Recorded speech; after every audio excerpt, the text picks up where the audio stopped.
How's it going, guys? Welcome to the live stream, and today we are playing Microsoft Flight Simulator. So, straight off the bat, I want to say that I am not a qualified pilot, or any type of pilot for that matter, and I sort of play this at the level that I am at. So I've got a makeshift checklist for basically the Cessna 208 Caravan.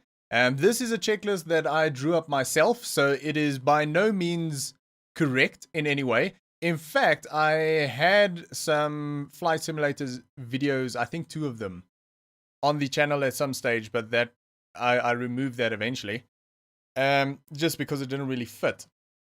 But within those 2 videos, there was, I think he was an actual pilot, if I remember correctly, and he said the checklist is okay, but there is a few problems with it.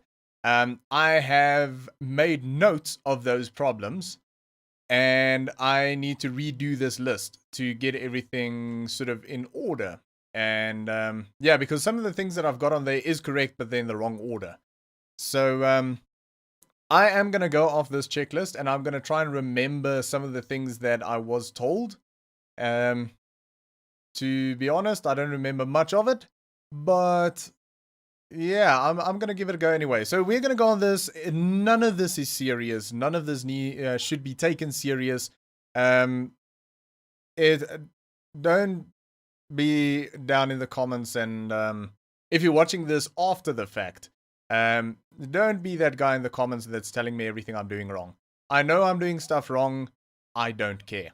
I'm here to have fun, and yeah, that's exactly what we're going to do. So we're going to be flying. We're going to be doing some flights on FS Economy, and I haven't flown in quite some time, and I am using, if I do that, so this is my first tablet, which is a button box. So on here, I have controls for my track IR, which is sitting right here on my headset. So that controls my head movement. So I've got a button to pause that and to center that. I've got some autopilot buttons, navigation, vertical speed, heading, flaps up, flaps down, which I tend to do on the joystick anyway. Then I've got some heading left and right controls, vertical speed up and down, altitude up and down, gear up and down, and parking, brake, and brake. And then pushback as well. So that's what I've got on that. That is a custom button box that I just made for myself a while back on some dashboard. On this side of the tablet, I have a community made setup. So this is things like fuel pump and pitot heat, de-ice beacon, landing lights, taxi lights, navigation lights, strobe lights, and then internal lights, parking brake, landing gear, the battery, the alt, the bus 1 and bus 2, and then just a bit of information. And then on my little phone over there, I've got my very basic sort of instruments. So I've got things like speed and my, I don't know what you call it, I don't know, there's a word for it. I'm not gonna even try because I'm probably gonna get it wrong, but it's the little thing that tells you if you can't see that you're flying level. So blue at the top, brown at the bottom. Blue always should be on top unless you're doing aerobatics, and just some basic sort of heading things, compass, that sort of thing. So that's what's on there. And yeah, we are going to be flying, I think, basically just Cessna 208 Caravan today. We might switch over to another plane, maybe the TMR, I think it is. Or maybe is it the King Air, I think? If we can't get a flight for the Cessna. But we'll see. Or we shall see. So I have got this open. So this is FS Economy.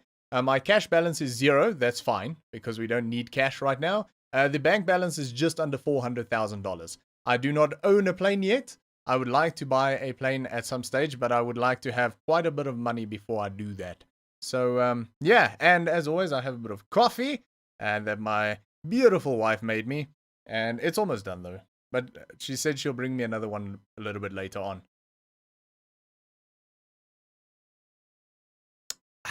So, I'm gonna try and aim for short hops today, like 50 nautical miles, somewhere around there. I don't want to do like 130-mile flights because that's a little bit on the boring side, just sitting doing nothing, for the most part, really.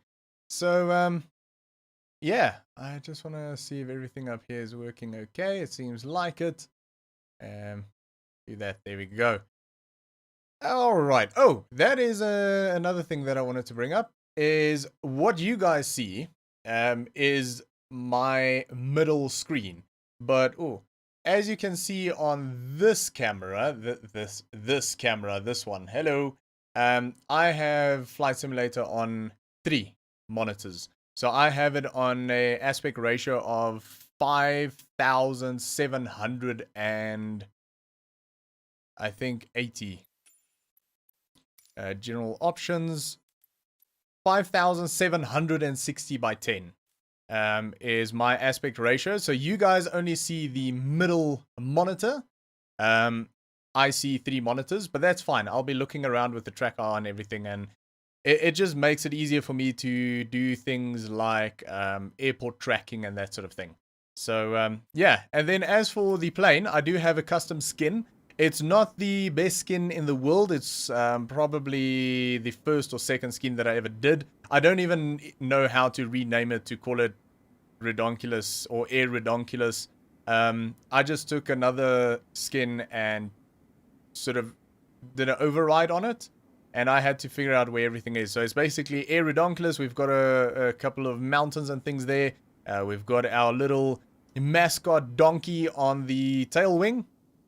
And yeah, it's just a fun little skin for the Cessna, which I made about a year ago.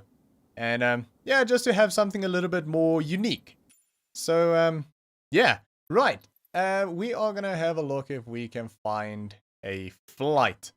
So let's do that. We are going to select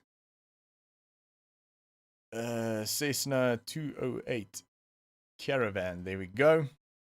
Rentable. I don't really care. Let's go 2000 and let's do FAJS. That is Johannesburg. Even though in the game, it is, I think, FAOR. If I'm not mistaken, I can't remember. But FAJS, I think, is the old what do they call it? Airport code or whatever it is. So Johannesburg, South Africa, doesn't look like there's any flights there.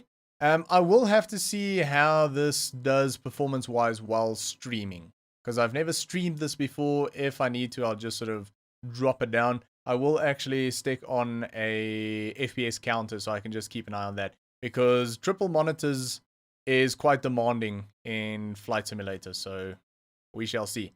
Right. We are going to open all of these. That means that we cannot fly there. All of these tick marks means that we can fly there. The X's means that we cannot fly there in Microsoft Flight Simulator.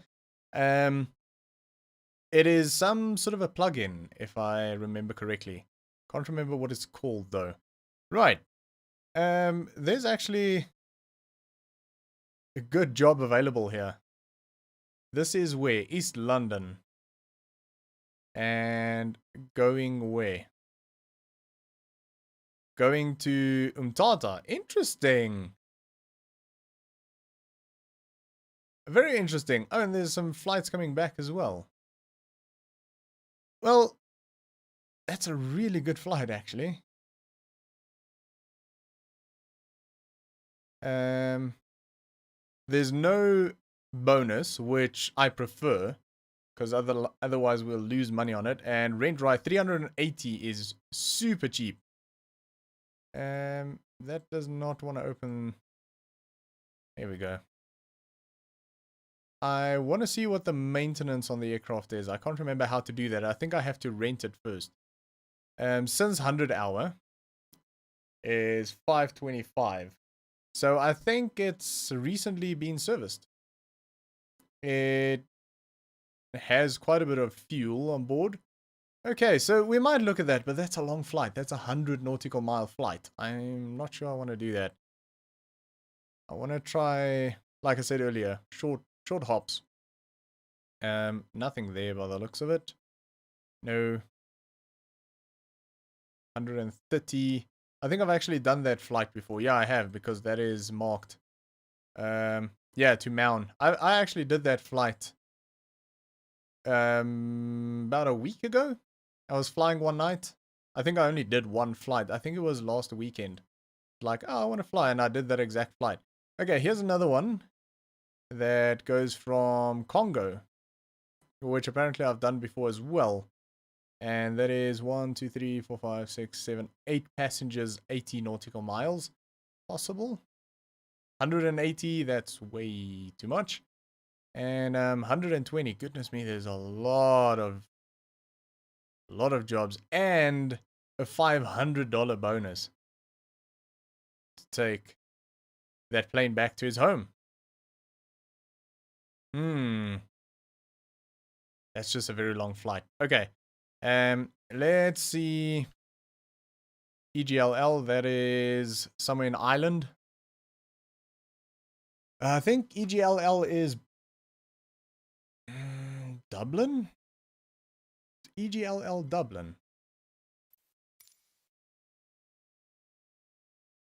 EGLL. Oh, it's Heathrow. Okay. What is Dublin then?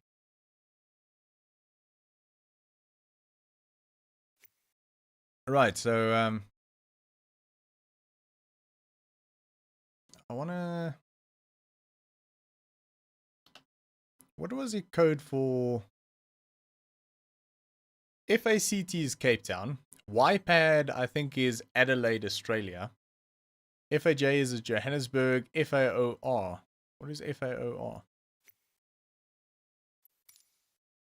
FAOR. Wait, what? FAOR. Oh, yes. Okay, so FAOR is Johannesburg, but if you put FAOR in F as economy, it doesn't recognize it. You have to use FAJS. Let's have a look at Dublin.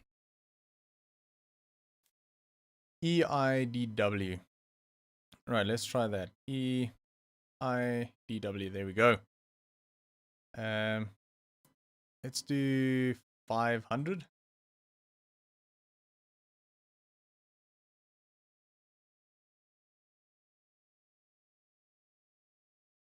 Okay. Is everything working all right? Let me do that. We don't need that at the moment. It seems like everything's working okay. Stream health seems fine. I can see my mic seems to be working. So, yeah, I hope everything's working okay. I think it's fine. Had a bit of a better stream start than the last two. So hopefully it stays that way. There is talks of electricity issues in our area. So if I just disappear, it's because my electricity disappeared. So, yeah, just one of those things, I guess. Right. I have no idea how to pronounce that. That is in Ireland, though. Connaught, I don't know, and Western. Let's see what is there. I'd like to do an island flight. 181 miles? No. I mean, we could take a jet, but that's also depending on whether there's a jet available in that area. I was sort of looking at flying one of the, is it Embraer on Microsoft Flight Simulator? One thing that I really would like in Microsoft Flight Simulator is a really proper 737. Like a 737, is it the 800? I used to fly a lot in X-Plane 11 with the Zebo mod. Oh, I love that. The Zebo mod was... I mean, it probably wasn't the most accurate mod in the world, but it was so much fun. I loved flying that thing. And I would love to have something like that in Microsoft Flight Simulator. And I know there's one available to purchase, but apparently it's not very good. In fact, it's been called a scam before. I don't know how much they've improved on it since then, but I haven't seen much in terms of updates for that lately. And yeah, I don't know even how much it costs. I never even checked because yeah, I can't buy anything like that anyway right now. Right, let's have a look in France. I've done some really, really nice flights in France before. So I'm just gonna select all of them, except the one that we can't fly to. Although I have found that thing to say you can't fly there, and I've managed to find an airport. Right, this one, no, nothing. I mean, we might have to take one of these two, a 99. I think there was a 80, yeah, there was an 80. Although, yeah, probably Congo wouldn't be bad. 100 nautical miles just takes such a long time. I would fly 80. So let's get rid of that one. But I would like to fly, I don't know, about 50. Right, nothing really here. One passenger, I'm not going to fly for that. 102. 74, that's reasonable. That is very reasonable. 66 as well, but 1, 2, 3, 4, 5, 6, 7, 8, 9, 10. So 10 passengers, I think we can take 11. The aircraft is quite expensive, actually. And...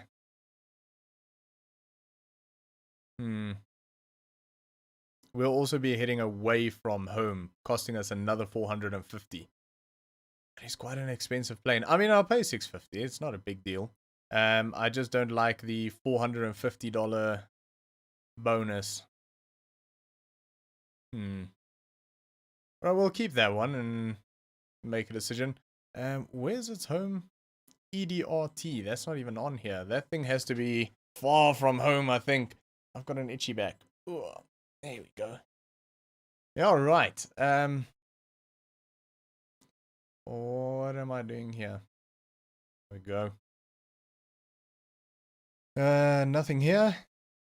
And I found with FS Economy, ooh, that's a good one. With FS Economy, half the fight is literally getting a flight. So yeah, we'll just have to be patient. So I would like to do like a multi-hop. Ooh, there's a good flight as well. Right, what do we have in terms of planes? We've got a broken plane. I don't think I can fix it. I think I can only fix it if it's that icon with green.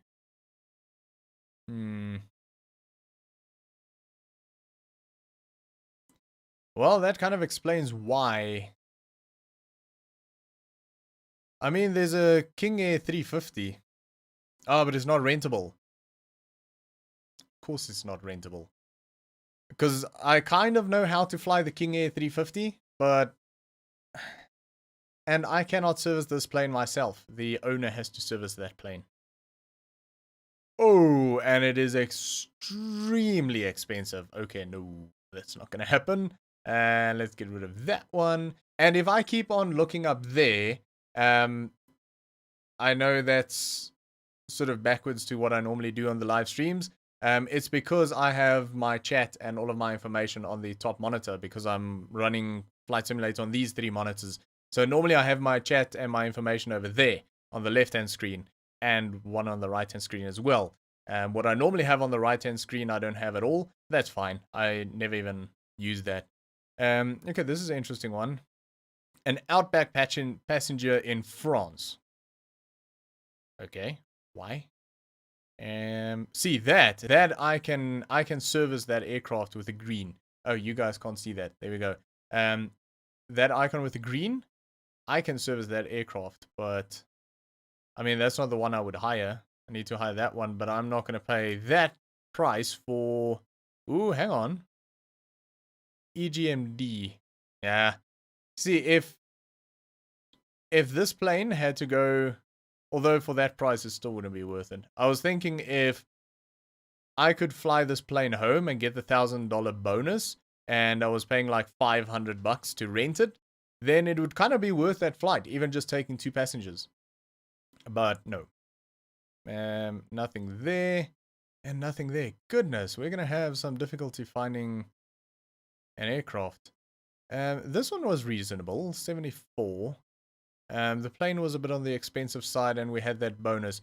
So I'm gonna do one more, and I'm gonna have a look at what is a YPad, which I think is Adelaide, if I'm not mistaken. Um,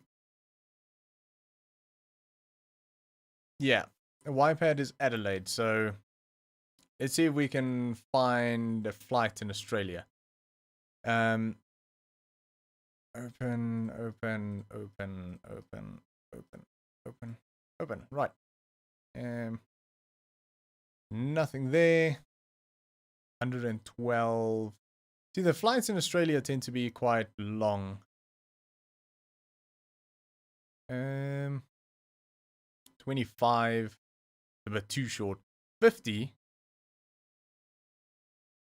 Oh, we can grab 1, 2, 3, 4, 5, 6, 7, 8, 9, 10, 11. We can grab a full plane. 50 miles. Okay, is there a plane available though? 350 wet with a $300 bonus. I mean, that's quite a high bonus, but it's fine. Home YMML. So we are home at the moment. So we will lose that bonus unless we can fly people back.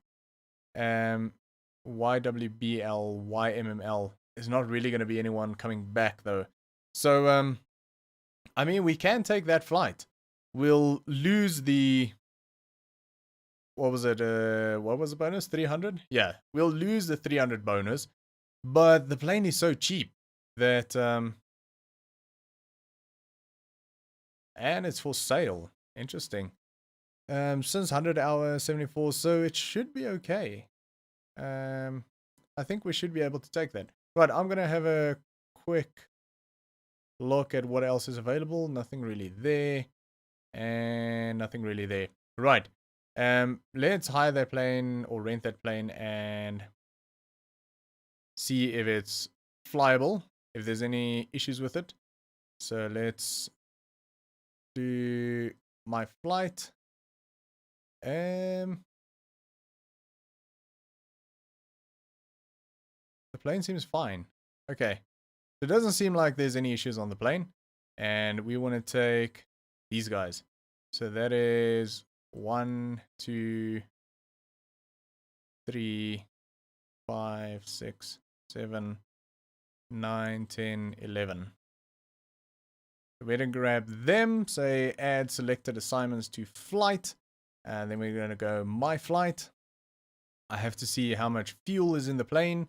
So yeah, this is all looking good. So, oh, we've got 13 seats on the flight. Was there any more people going that direction? I don't think so. No. Okay, that's fine. So my flight, 51 nautical miles. That's going to be absolutely fine. Fuel, we've got 71% fuel. That's absolutely fine. We don't even need close to that, so I'm not going to be putting any fuel in the plane. I'm not going to be wasting other people's money. And yeah, we've got that distance bonus, which is a bit of a bummer, but it's fine. We're getting the plane so cheap, and we're getting it wet, which means if you rent wet, it means that you are not paying for the fuel. So you just pay X amount, and that is that. Right, so I'm going to be working on... Well, we're going to get everything set up. But if I look up there, that is because I'm getting the information for the flight. So you guys can't see that, but that's because I want you guys to see this. So we are going to YMML, going from YMML, which is Melbourne. And we are going to say departure.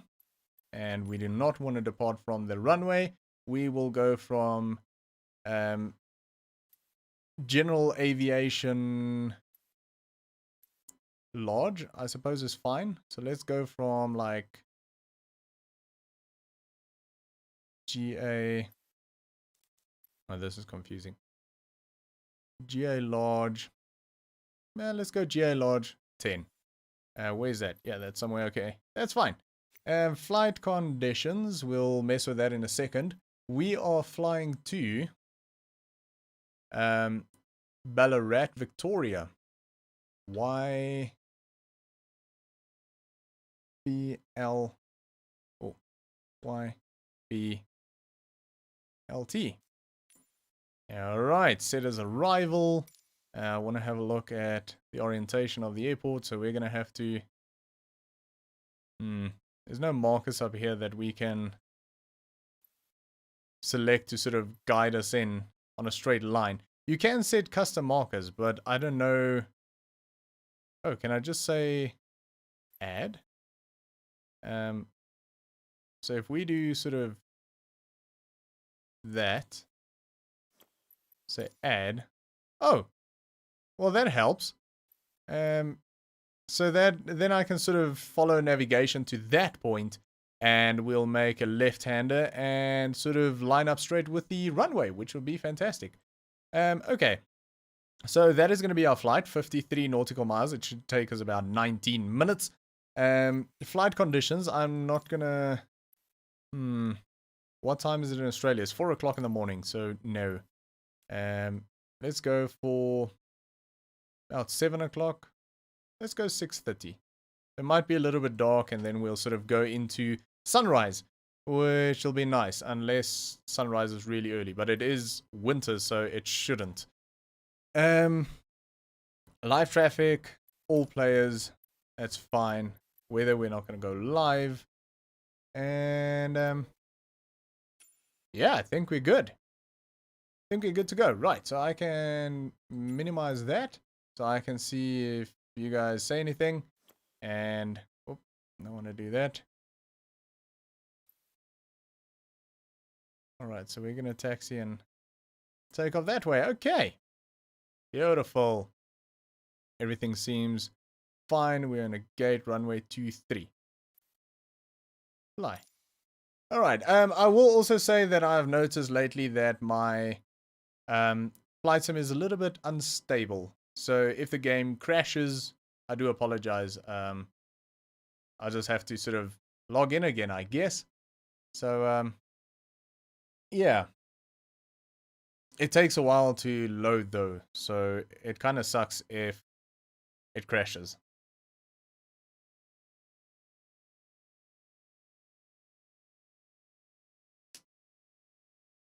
All right. So we'll have to see. I can't remember what the button is to get a headlight, like a flashlight. I think we might need one, unless I can get the lights on real quick. Maybe. I'll try. Right. It is definitely dark. Wind is 2 knots, heading 284 degrees. So our cruise speed is 195 knots. Max altitude 25,000. Okay.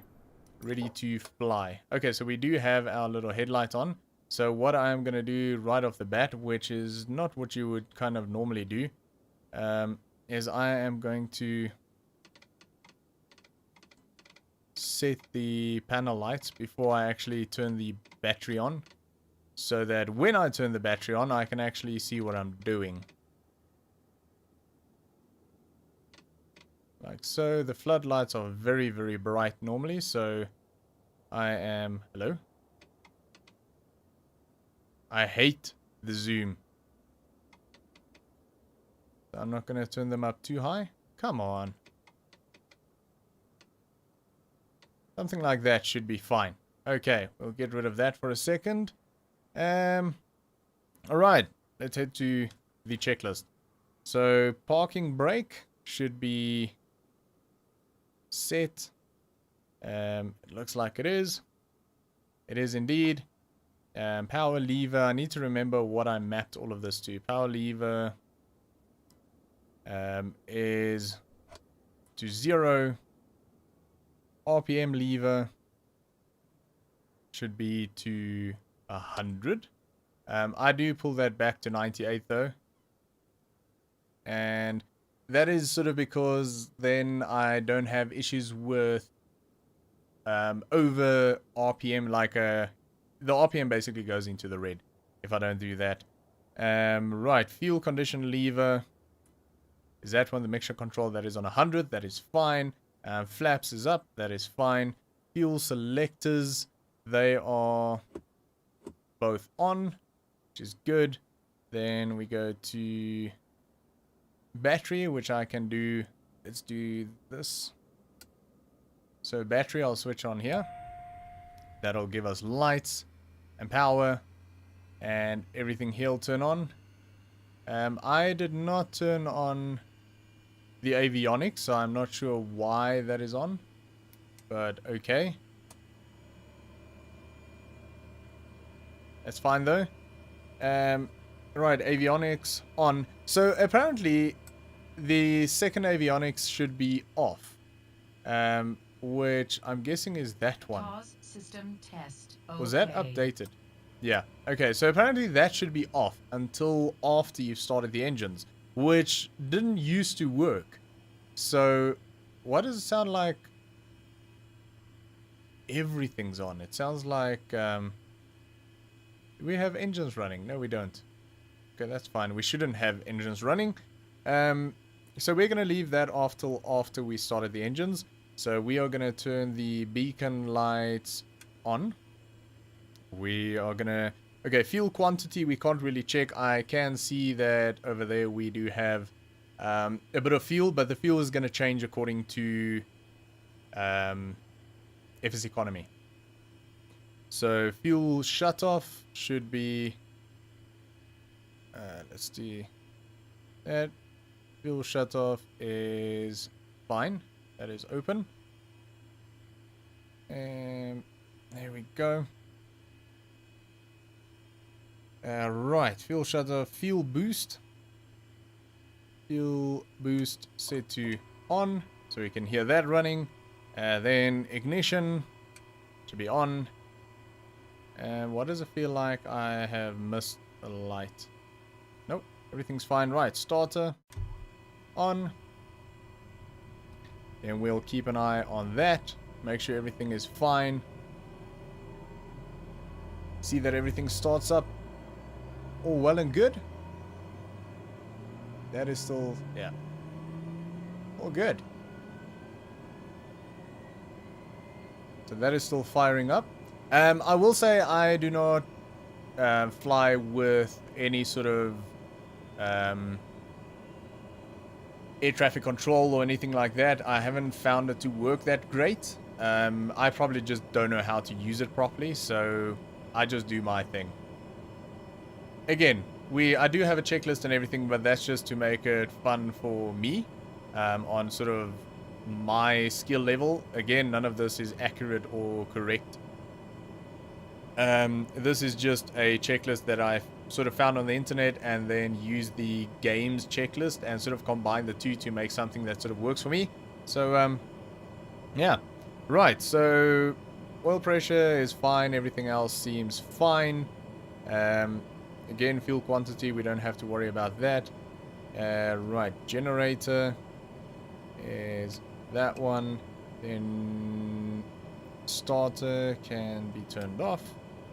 Fuel boost can be turned to normal. Right, navigation lights we can turn on. Taxi lights we can turn on. All of these we can turn on. Right, altimeter. Oh, please don't do that. Please don't do that. There we go. Okay, we're still fine. We're fine. I just wanted to make sure if all of this works. That is my tracker. Oh, it does indeed. And that was a scary moment. I thought the game was going to crash there for a second. Everything else still seems to be fine. Yep. Right. Altimeter. So let's have a look at FS economy. So we are taking off at an elevation of 433 feet. And we are flying up to an elevation of 1,432. So, altitude, we're going to go up 1,400. So we don't really have to go that high. Let's go up to like 3,000. I'm not really sure. I haven't checked any charts to see if there's mountains or anything in the area. Hopefully not, because I like to fly sort of low. I know we can fly much, much higher. But is everything working okay? I just noticed that the stream sort of stopped. Hello? Okay, no, everything... Nope, everything seems fine. Okay, that's good.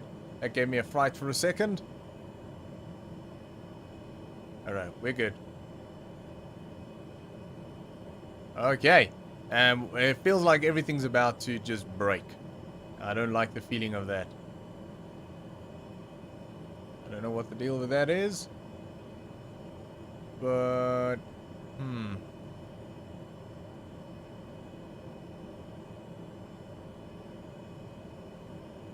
Sorry, I'm just checking on things because it just seems odd, but I think it's okay.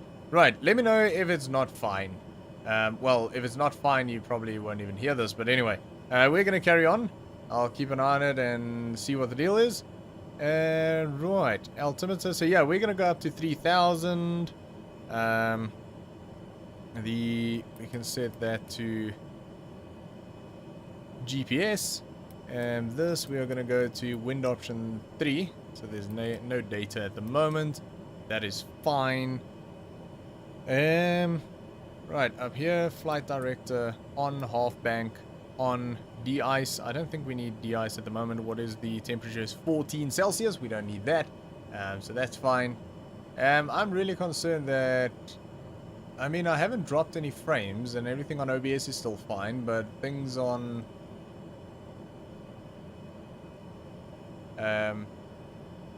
YouTube doesn't look that great. Although it says everything is excellent. Right. That is the difficulty of streaming for smaller amounts of viewers. It's really hard to know if something went wrong. Okay, anyways. That is fine. So I think we are ready to taxi. So I need to... Oh, I don't even know how we're going to find... I don't know this airport at all. I'm guessing that is the runway that we need to... Oh, I can't see anything. Can't see anything at all.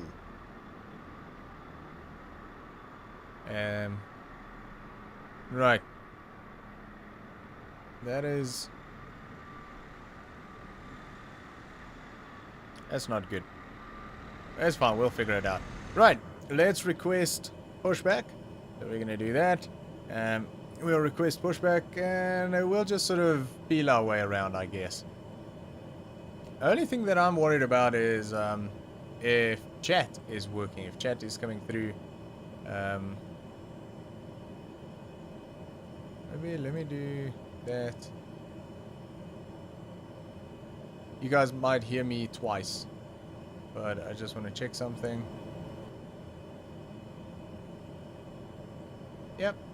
Everything seems fine though.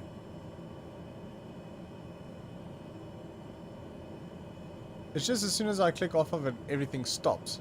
So I'm a little bit concerned about that. Okay. I don't know. What is happening with the pushback? Why are we... Oh, okay. Let's do parking brake off. I always find this a bit odd. Someone doing a pushback on a plane like this with the propellers running, and that is quite concerning to say the least. But I mean, if that's the way they want to do it, then that's the way they're going to do it. Right, we can stop that. Parking brake on. Alright, I think everything's still fine until we get to the runway, if we can actually ever find it. So, yeah. I do have a bunch of cables here because my headphones are on charge. Okay, we'll wait for that person to leave. Don't want to hit them with a wing. They are quite, sort of, well, let's say on African time, I guess. Right, parking brake off. So I do not have any rudders, although I think I mapped my pedals as rudders. I did actually. So my accelerator pedal on my rig is turn right or rudder right, and my clutch pedal is turn left. Right, I have no idea where I am or where I'm supposed to be going. I'm following what seems to be a service road, which I'm definitely not supposed to be doing. Let's see, here's a... I don't know where I am. I have no idea. I think I need to... I don't know. Let's follow a line. See if we can get out to somewhere. What are these lines doing? I don't know where they're going. Oh, something's going this way. Yeah. Let's follow this. This seems to be going the right direction.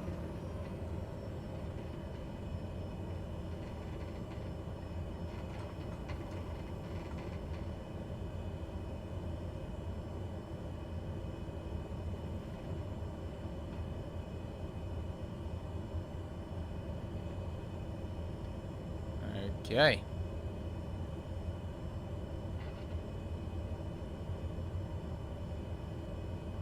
So I'm sort of having a look at the map down here to see that we are sort of heading the right direction. I mean, we're heading the right direction. I just don't know if we are on the right path. I kind of doubt it. Yeah, we're heading... I don't know. If this doesn't turn right anytime soon, then I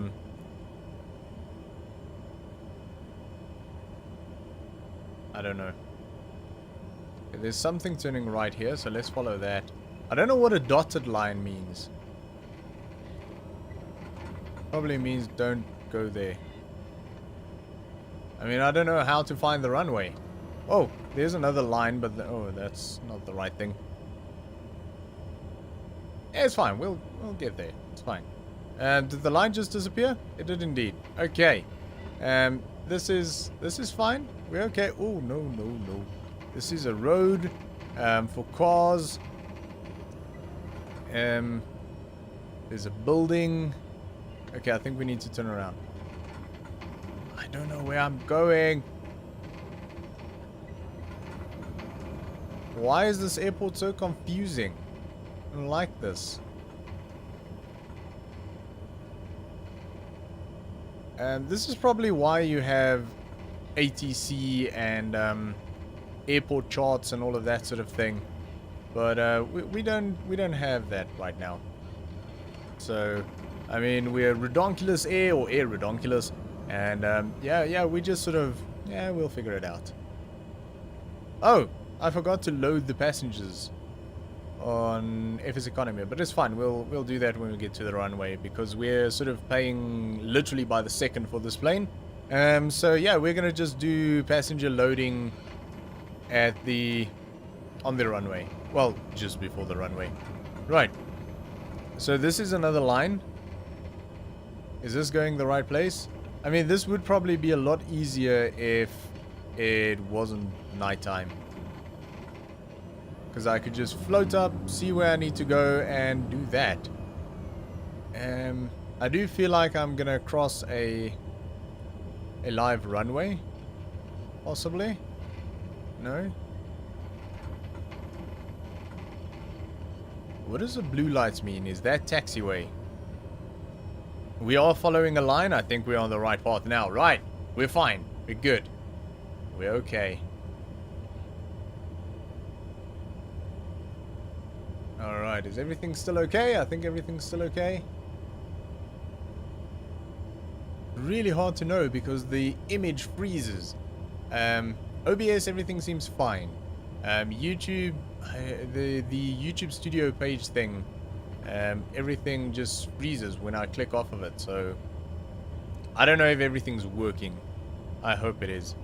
Right, I think we are coming up to the end of the taxiway. Coming up to the runway. There should be a hold short line. I mean, visibility is really, really poor. So if I see it, I'm just going to slam on the brakes. There's a line going left. There's a line going right. I think the runway is to the right, so I'm going to stick to the right.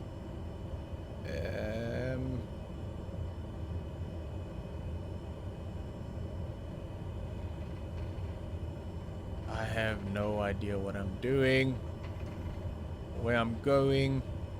Thank you. Oh, there we go. Hold short line. Okay, I think we're at the right place. I think that is the runway to the right.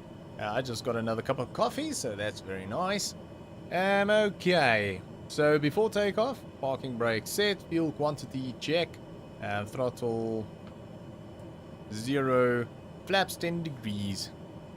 So let's go. We have a fairly full flight. We've got 2 seats open. So that is 10 degrees. Landing lights on. So landing lights on. Taxi lights off. Strobe light on. Pitot heat. We are going to turn that on so we can do that. No, that's... Yeah, Pitot heat. That's fine. De-ice, I don't think we need de-ice. We'll keep an eye on that. Right, I think we're ready to go. So I'm going to put that there. What I am going to do is... Give me 1 second. This is kind of bothering me a little bit. So I just want to make sure if that thing freezes, that everything is still working. So I'm just going to have a quick look on my phone that everything is running smoothly and doing what it's supposed to do. Yeah, it seems to. So that's good. That's fine. Even though everything is frozen on there, it seems to be fine on YouTube. Okay, that's good. I just don't want to be sitting here for 3 hours streaming and find out afterwards that nothing worked. Beautiful. Okay. I'm happy. So we can turn that back on. Like so, there we go. And yeah, we are going to get ready for takeoff. So what do we... I wanted all the lights down a little bit. We can turn that back. This seems very bright.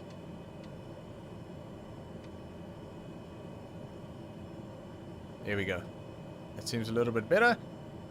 Right, we can move out to... I don't know why I'm grabbing the gear lever. We can move out to the runway if we can find it. This is really tricky. I thought there would be a little bit more light. So I am sort of doing cross-handed flying here because my joystick is to the right of me, where my sort of mouse and my coffee is. And my accelerator is down here, if you can see that. So it's got a tiny little accelerator. Well, not accelerator. Well, yeah, the throttle control on it. So, yeah. Oh, I forgot to load the passengers again. That would be bad if we start the flight and we have no passengers. So I am going to go on Sim Connect. So it looks like this. And we are going to say the aircraft is available at Melbourne. I probably should have checked that an hour ago. We are going to say start flight. And it should switch over to flight. And there we go. So that is what we are paying for the flight. That is whatever's happening. This is our passengers. So, yeah, we're good to go. So I'm going to put that there because I don't really need to see it at all. And you would have seen the plane move. You can see the fuel change. The plane that moved is the weight of the passengers being loaded into the plane. And we can see the fuel changed. We've got 71% fuel in the plane. I know that because, well, I checked that in FS Economy. And off we go. So we have got a huge runway, so we're not in too much of a hurry to get into the air. Oh, the sun is sort of starting to rise on the right hand side. It's quite difficult to see, but you'll see it in a second. I can see it on the third monitor, so I'll show you guys as soon as we're in the air what that looks like. I will say that I do struggle to keep the plane like extremely stable because my joystick is very sensitive, even with the sensitivity on like -50. It is very sensitive. I think we are fine to rotate. Yep, there we go. Power down a little bit. We've got some warnings there. Try and keep this smooth. We are a little bit heavy. There we go. Everything seems to be in the green. That is nice.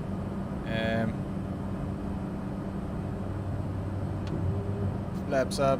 Try and get a little bit of speed. We only had 10 degrees flaps in, so really not much. And yeah, so I'm gonna put vertical speed to, I think that's about 700, somewhere around there. We are gonna engage autopilot. Half bank is on, so I'm gonna release controls and the plane should take over. Right, so if I have a look at that, we are vertical speed set at 700. Speed is climbing, everything here is in the green. We are sort of turning on to put that on nav. There we go. So we should turn slowly because I have half bank turned on. We should turn slowly back into the magenta line, and yeah, we should be on course. Goosey Lucy, hello. How are you doing? Hope you're doing well. We are doing a short flight between, I think it's well, I can check. Melbourne and, so we are flying from Melbourne International to Ballarat, Victoria. So yeah, it's a short flight. It's a 50 nautical mile flight. We've only got 40 nautical miles left. So yeah, but we literally just took off. I don't know if you saw the takeoff, but yeah, we're having sort of a very early morning flight. We can't even see the plane, but we can see the start of a sunrise over there, which is beautiful. And yeah, unfortunately you can't see the livery of the plane, but you can sort of see the outline of the plane there. There we go. Right, so there's the plane, or the outline of the plane.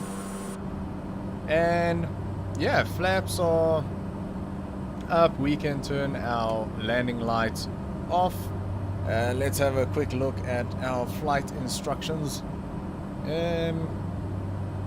Right, so we are only going to be flying at 3,000 feet because I like the view.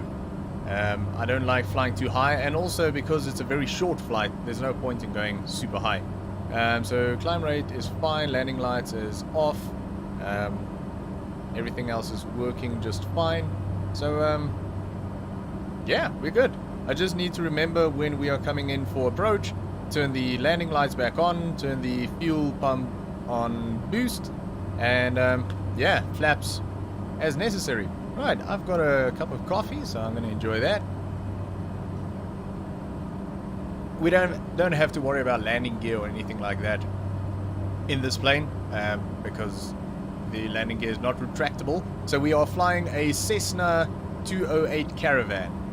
I don't know if it's a Grand Caravan. I'm not sure. So let's see if track RR is working fine. It is indeed, so we can have a look back there. Nice. So unfortunately there's not that much to see.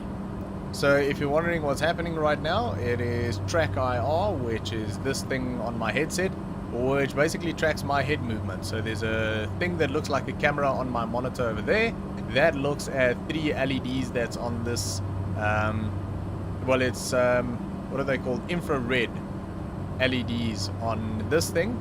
And that sort of, if I do that, then I can basically look around, I can move in, I can move back, and I can look around. So it basically just tracks head movement, which is kind of cool. So it's nice for flying, and especially when doing things like trucking. If you come to an intersection, you can just sort of look to the right and look to the left and go. So a very nice little gadget. I don't use it as often as I would like to. It actually works pretty well in games like Arma as well, and I'm pretty sure Daisy as well, so you can look around while running in a certain direction. Sort of the same as holding Alt and having a look around with your mouse. So, yeah, that is that, but I am gonna pause that so that I can look around and see if everything is doing fine. So the stream has been going for just about an hour, 58 minutes, and we're finally in the air. It took quite some time to actually find a flight in the first place on FS Economy, and yeah, after that it was just getting everything ready on the plane, which didn't take that long, but yeah, took a while. Alright, no, don't do that. There we go, 31.5. I'm very worried about the game crashing. Oh, I never even turned on the second monitor because I skipped it on the checklist. I mean, it's not a big deal, it just shows the same as what I've got over here. I skipped it on the checklist because I was told to only turn it on after the engines have started, although I think they might have been talking about this monitor. I don't know. It's fine though. It's on. We don't need it anyway. It's exactly the same as the one we've got in front of us.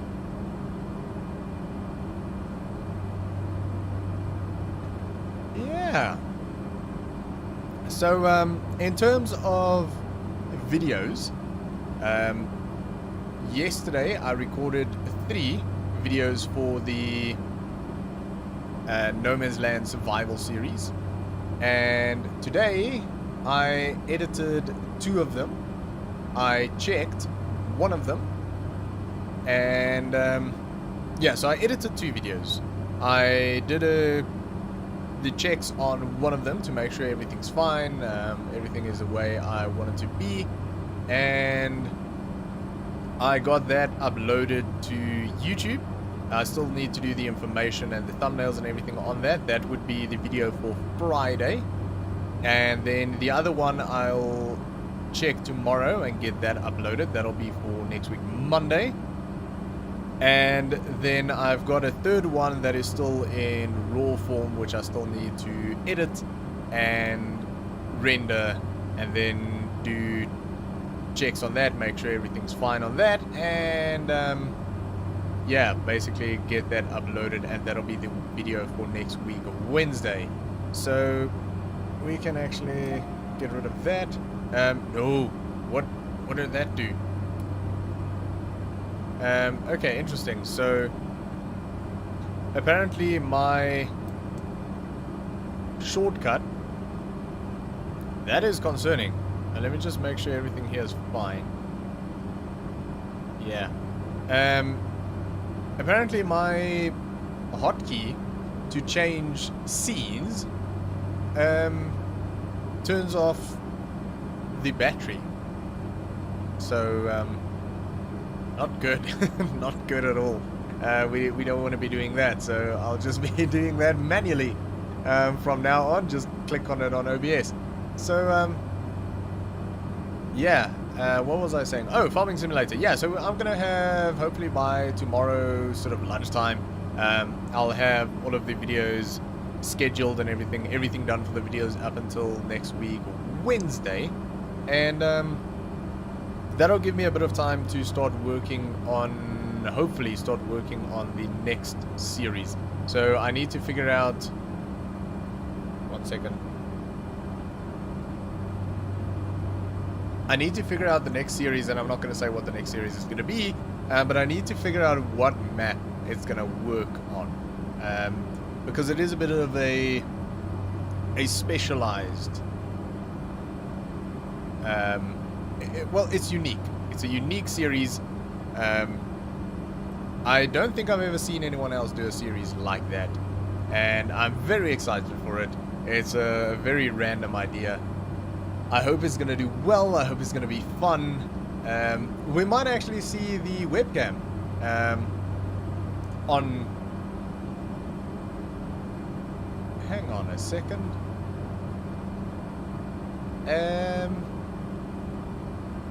I just want to see if I can reload my YouTube stream thing, because I just noticed that that stream is so far behind. We are still on the runway.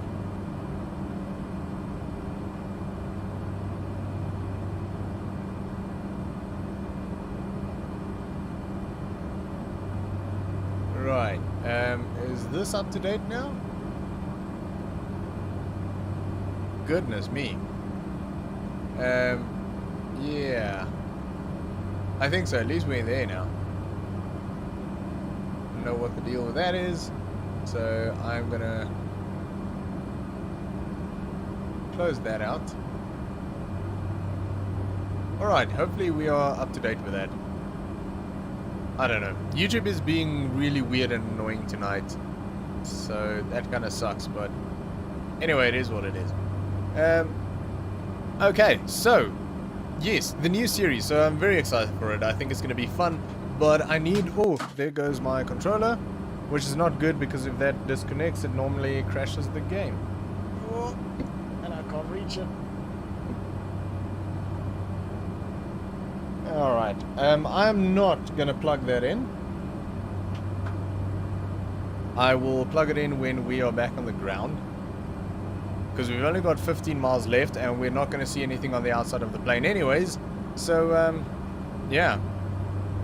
We don't need that right now, because guaranteed if I plug that in, the game's going to crash. Is everything still fine? Because I think we can start descending. So let's do vertical speed. We can throttle back a little bit. So I want to get down to 2,400. Let me just double check that. Ballarat elevation is 1432. So I want to be about 1,000 foot above that. So 2,400 should be absolutely fine. So we'll do vertical speed, drop down about 300 feet per minute, I think that is. We might have to go a little bit more than that, but we'll keep an eye on it and see how it goes. Yeah, so I think the new series is going to be good. I'm looking forward to doing it, and I hope it's going to be as good as I think it's going to be. And I hope it comes out the way that I've sort of got it played out in my mind, which doesn't necessarily happen always. But 500. wait, 500? What? No. Okay, climb. Altitude up, vertical speed up. See, I cannot see anything. I don't know what the terrain is like below me. Okay, climb a lot.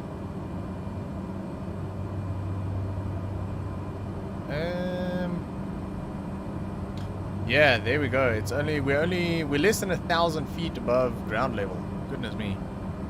I did not see that. My bad. Welcome to Aerodonculus. Yeah, everything seems quite low, actually. That is concerning.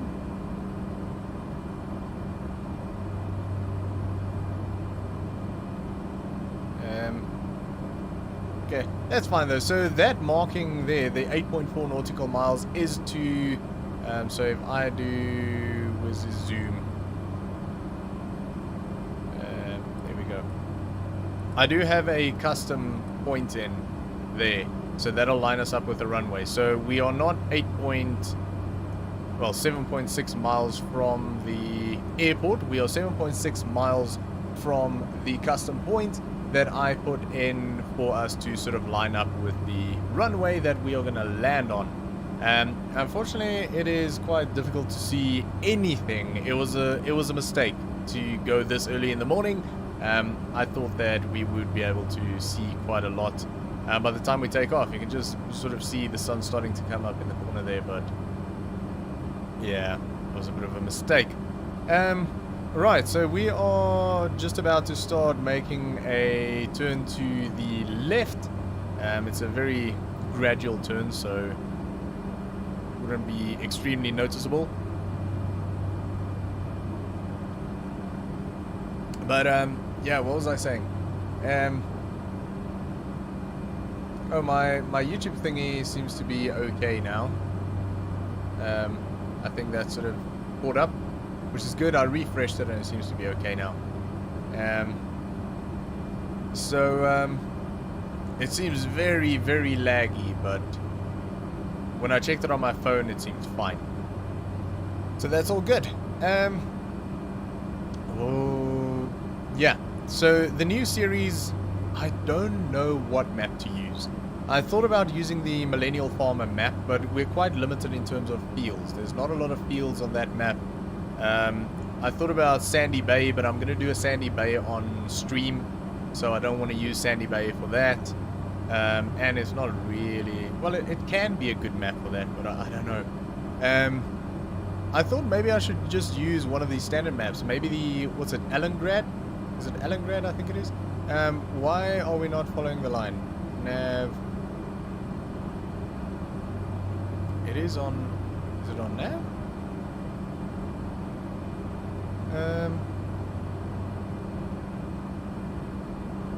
Yeah, nav is on.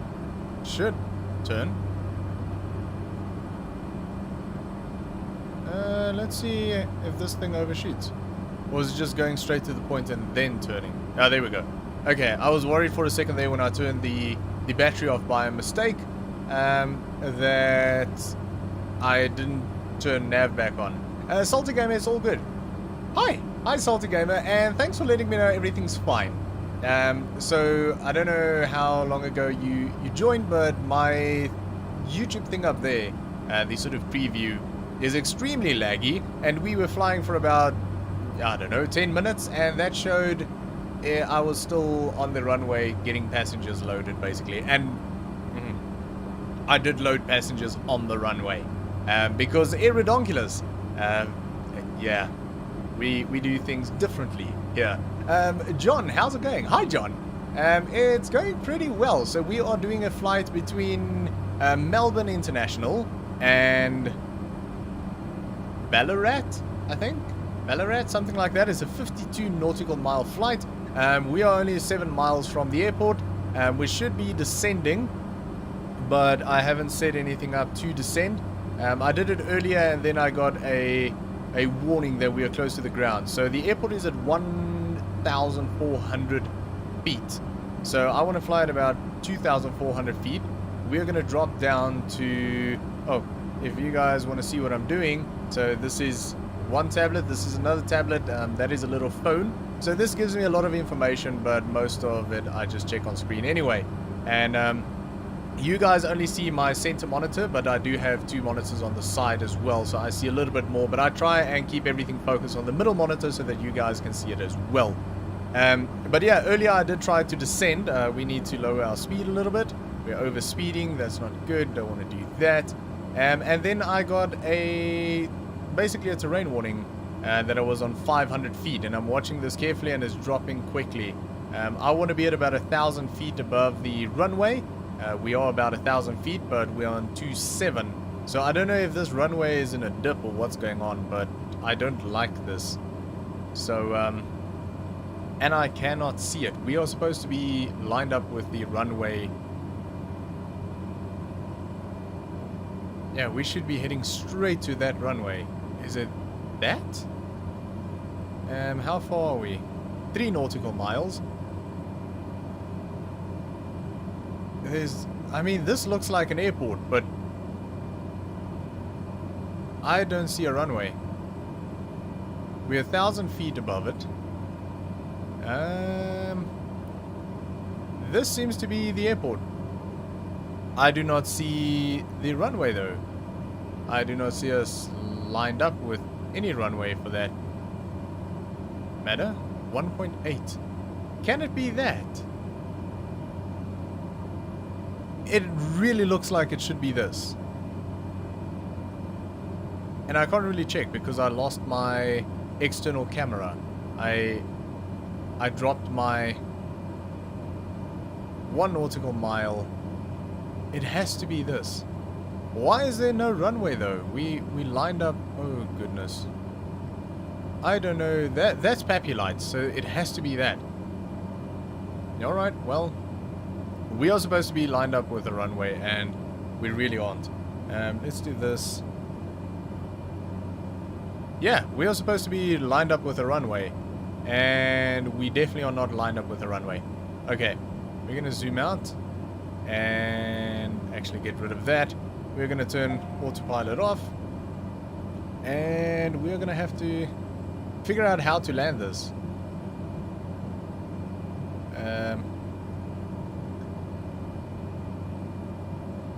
Okay. Let's try and find another. I saw Pappy Lights, so I'm going to try and find that runway and see if we can land there. I made a big mistake of basically taking off too early in the morning. I thought we would have a beautiful sunrise while flying. Instead, we just had absolute darkness. I couldn't find the runway when taking off, and now I can't find the runway landing. So, yeah, we do have 11 passengers on board. So we are flying using FS Economy, which means we do have paying customers, and they do sort of weigh down the plane if they're quite fat. And that's fine though. The fat ones are always the chatty ones and the happy ones. So I like flying them. Makes for a bit more of a challenge, but I mean a nicer flight. So yeah, I like people that talk a lot. I like bubbly people. And normally people that are, well, let's not say fat. Fat is such an ugly word. People that are more visible than others are normally, yeah. I'm just going to stop talking. It comes to Xbox soon. Can't wait. Oh, awesome. I didn't know this was coming to Xbox. That is pretty freaking cool. So you guys can't see the runway. I luckily can on the third monitor. You'll see it coming into... oh, I'm going to make a steep bank here. I misjudged that completely. And I think we are going to do another go-around, to be honest. Unless I can get the slow down real good. Right, I'm going to get rid of that because that is not necessary. We are quite high. That is not... I thought that was Pappy Lights. That is not Pappy Lights. Our speed is... It's so difficult to judge what terrain is around here. I'm going to try this, but if we're coming in too quick, I'm just going to do a go-around. I do have full flaps. I was a bit late on the flaps, I'll be honest. That is the 500 call. I think we're coming in a little bit steep. Pappy Lights in this complete darkness would have been quite handy to know what my descent rate is here. But it seems like we're coming in a little bit steep and a little bit quick, but we might be able to make this work. I'm going to try and not bounce the plane. A little bit off center of the runway, but nothing too bad, nothing we can't fix.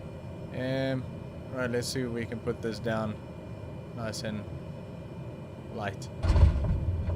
Not bad, not bad. So there we go. That was a little bit to the right of center, but I think a pretty good landing nonetheless. That was pretty soft, actually. Pretty soft. Okay. It doesn't seem like there's any lights to indicate where we're supposed to be going from here. So, we'll head to the end of the runway. There's a windsock to the left. Seems to be something to the right here.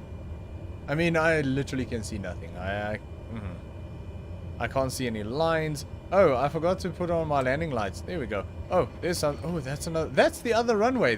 We're on the runway that we were coming down on. And, couldn't find. Okay, so what I'm gonna do, because it doesn't seem like... Okay, that's logged. We're gonna try and turn around. Doesn't seem like there's any planes in the area. It doesn't seem like there's any real way of getting off the runway except driving on the... or taxiing on the runway. So we are gonna go back on the runway And again, aerodonculars, we just do things differently here. So, yeah, don't mind me. If there's any planes in the area, I'll just sort of move off the runway. Go park in the grass, it'll be fine. Okay, so I have put on the handbrake when I was back there, when I was turning around. I put on the handbrake. That means that FS Economy logs the flight. So we should have got paid. And unless I missed anything, which is very possible that I did, we should have made a bit of money. With 11 passengers, we should be pretty good.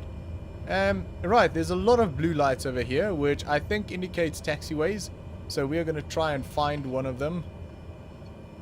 Oh, excuse me. Oh, excuse me again. Okay, we've got yellow lines. We're going to follow those. And we've got some blue lights. Ooh, there's something to the left here, but it doesn't look like a building. Nope, nope. Okay, we're going to go straight. Ah, there's some buildings up there. Probably just look for the thing that's shaped like a building. And I'll find a building. And it's got lights that buildings usually have. So, yeah. Going well. Yeah, alright. There's a truck. There's 2 trucks. There's a truck that's going to hit me. Hello, truck. Yeah, you go. Oh, the one in front of us seems to be an emergency truck. Yeah, we're fine. We don't need... Okay. You guys are just going to sit here looking at each other. That's fine. I think I can... I don't have collisions with vehicles because they are a bit dumb. This guy is standing here not doing his job. What is going on at this airport? Where's the guy that sort of shows me in with the little stick? Oh, there's a car, there's a car, there's a... Okay, you know what? I'm gonna stop right here. Because no one seems to know what's going on here, including myself. Alright, so...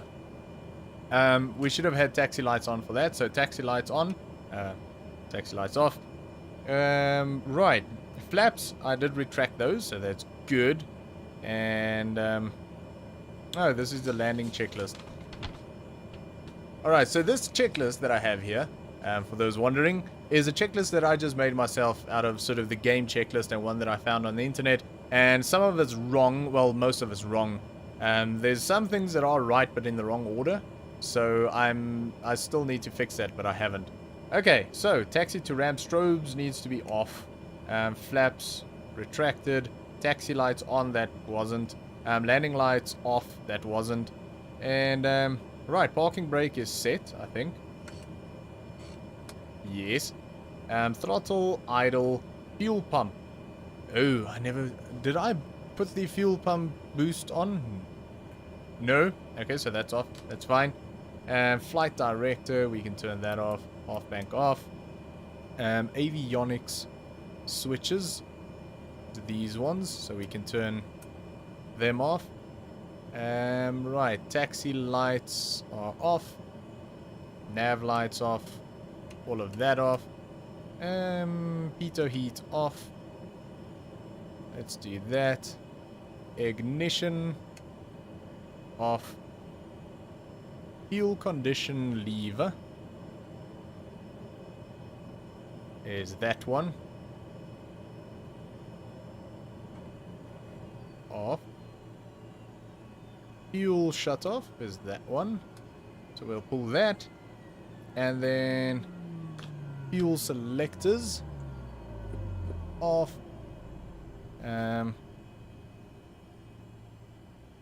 Prop RPM lever. Oh, I think this is the one. It needs to go to feather.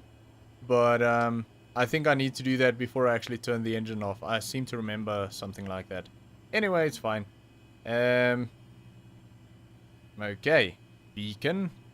Need to go there. Beacon is going to go to off. And then panel lights. Turn them off.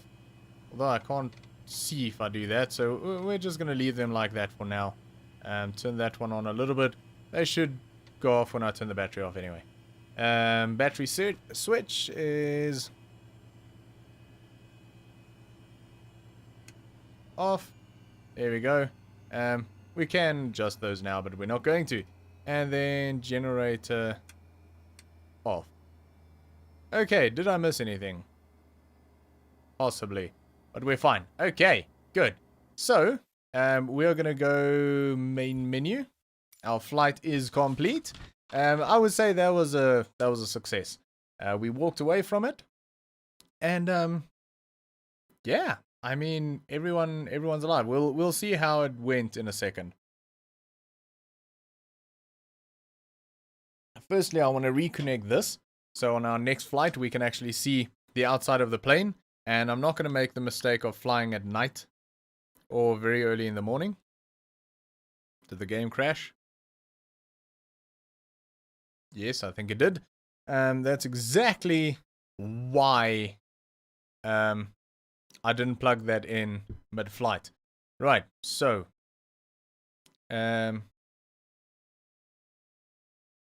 let's do task manager. Okay, there we go. It just sort of crashed, so that's fine. We will load that back up. And while we do that, we can have a look at how our flight went. Okay, so you guys can see that. Hopefully it doesn't disappear. Let me wait until Flight Simulator actually pops up before I bring that down. Otherwise it might disappear and we might not be able to find it. Actually, yeah, there we go. Alright, we'll give it a second. So I'll admit, not my smoothest flight ever. I forgot a lot of things. I mean, it's just one of those things. Every flight can't be perfect. Well, it can, but no, I don't think every flight can be perfect. Everyone makes mistakes. I think every flight can be better than that one, but it was fun.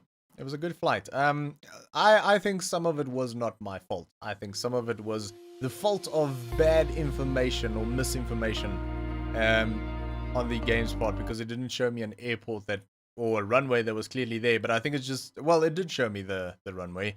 It was just,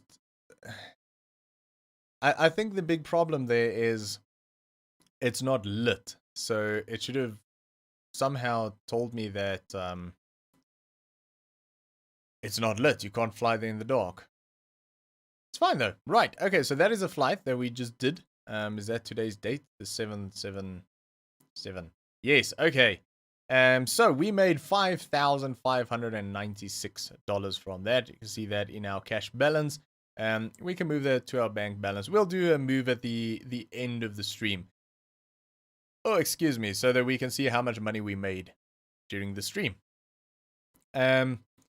So if we look at a breakdown, our income was 7,278. We rented the plane for 24 minutes. Cost per minute is 300. Cost per unit is $350. So I think that is. Oh, that was for the entire flight, I think. Or is that per hour? I don't know. I don't know how that works.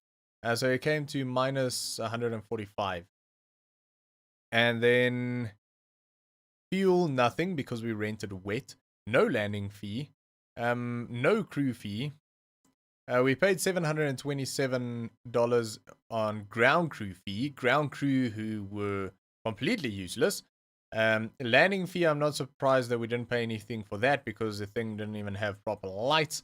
And a booking fee, $655. So our expenses, $1,382.82. And distance bonus minus 153.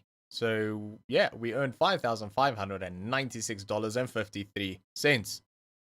Not bad at all. I've done quite a bit of flights. Quite a few.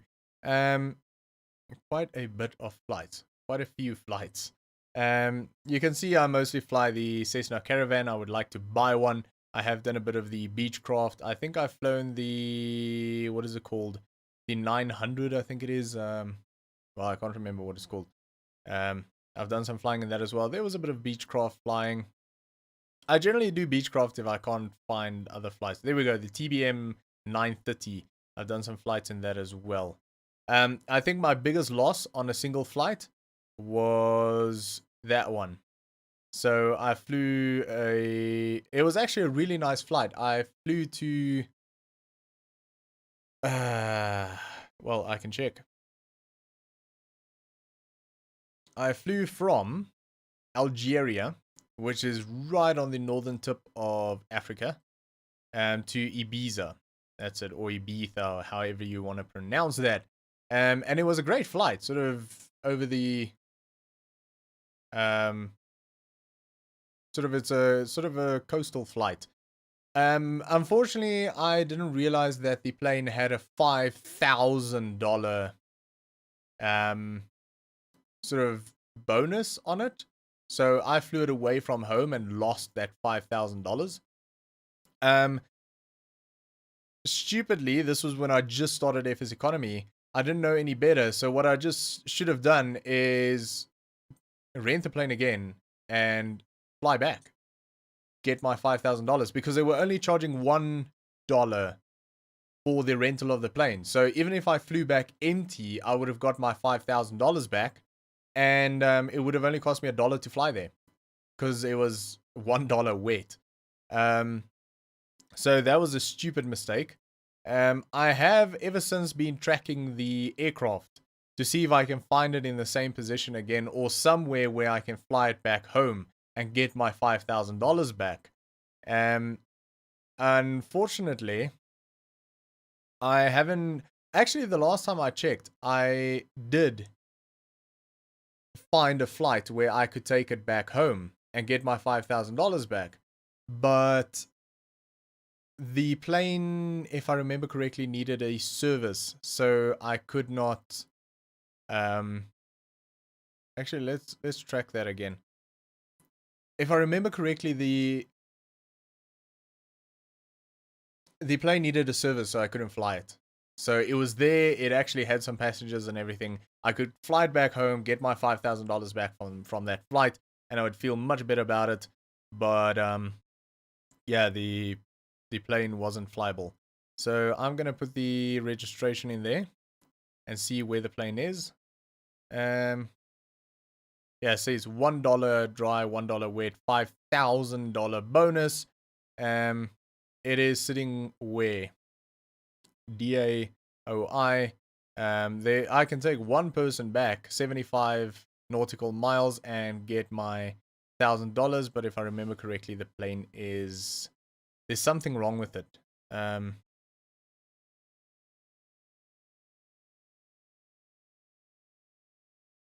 think it. Oh, I don't know. Let's rent it. I mean, there's no harm. Let's rent it, and it'll tell us what's wrong with the plane. There we go. So the inspection is 128.6, and I cannot do that. That service on the plane, so I cannot fly it. It will not allow me to fly that plane. So that kind of sucks. It's fine though. Someday I'll. Well, probably the person that owns it doesn't even fly anymore. Most likely, there's a lot of planes that are just sort of sitting at an airport that doesn't have fuel because someone owns the airport and they're not sort of running it anymore, because you can actually own airports in this. So there's a lot of planes with really good jobs sitting at really good airports that just can't fly because you can't get fuel. And there's other planes like this one sitting around in places where I would like to fly it. Especially because if you do it right, you can get a lot of money. And the planes aren't maintained, so that sucks. It really, really sucks. But I mean, it's just one of those things. It's fine. We'll find something else. Right. Let's do that. Let's find something else. So we're gonna look again for the 208 rentable. Let's go 2000. Maybe. Actually, let's bring that down to like 250. I really do enjoy flying around sort of Alaska, that area. Let me get my bearings. Where am I? Here we go. What are all these exclamation marks? What's that about? I don't know what the exclamation marks are. Right, if we can fly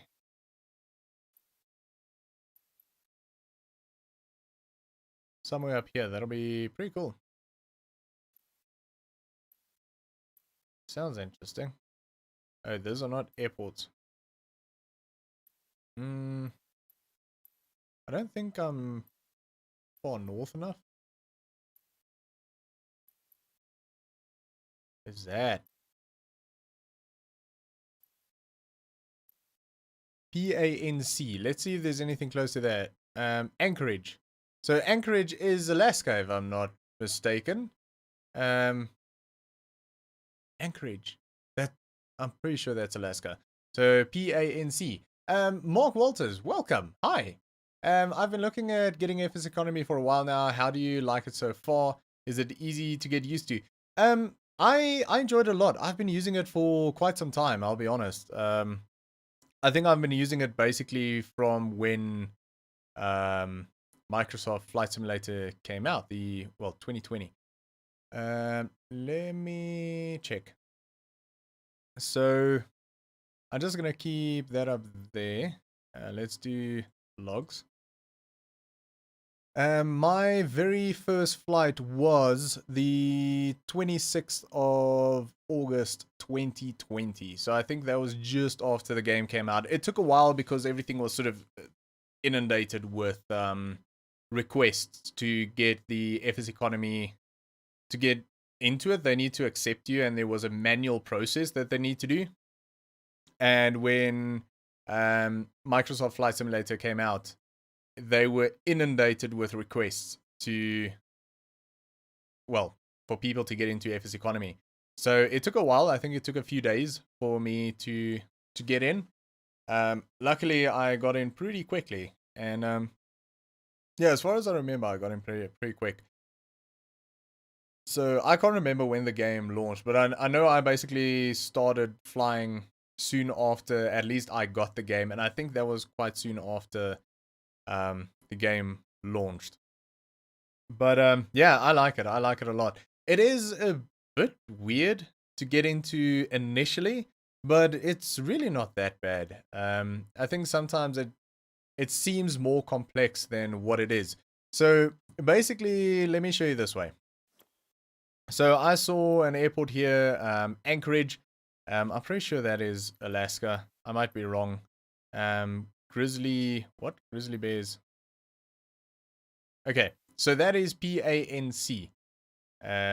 So what I'm gonna do is I'm gonna pull up FS Economy, and I'm gonna go down here. I'm gonna select Cessna 208 because that's what I want to fly. Rentable, and then I'm gonna say the PANC. Was it PANC? I think it was. Yeah, PANC. So that is already there. So it seems like I have looked for flights there before. I want airports that are within 250 nautical miles of PANC that have got a Cessna 208 Caravan that is rentable. So then I click go. So it'll say, okay, that's what you've got. So I've got an add-on. It is called Can I Fly There for Google Chrome that actually says I can't fly to those two airports. They do not exist in the game. But I can fly that one. So that is Anchorage. So I'm going to click on that and see what is available. So this will give you all of the jobs, nautical miles. That is the distance, that is the direction, that is what you're flying, from where and the destination. So I'm looking for flights around 50 miles, somewhere around there. And again, here the what are they called? Google Chrome extension. I think that's what you call it. Can I fly there? It'll tell me if I can fly to that destination. Otherwise, it just takes up a lot of time. And you see, oh, I can do this job. You go into the game, you try and load it, and it's like, nope, you cannot fly there. It doesn't find the airport. So that kind of sucks when that happens. So this saves a lot of time. A very simple thing. So I'm looking for something like that. 57 nautical miles. And there's a bunch of workers. And we can fly there, which is good. So I'm going to go down and see what aircraft are available. So here I can see there's a Cessna 208 Caravan available, and what it's got in terms of instruments. what it costs. So it's $777 dry, which is a little bit expensive. I usually try and find something around 500. This isn't too bad. This is a bonus. They call this a bonus. Be very, very careful of these bonuses. I was saying just earlier, I lost a lot of money where we had a bonus of $5,000.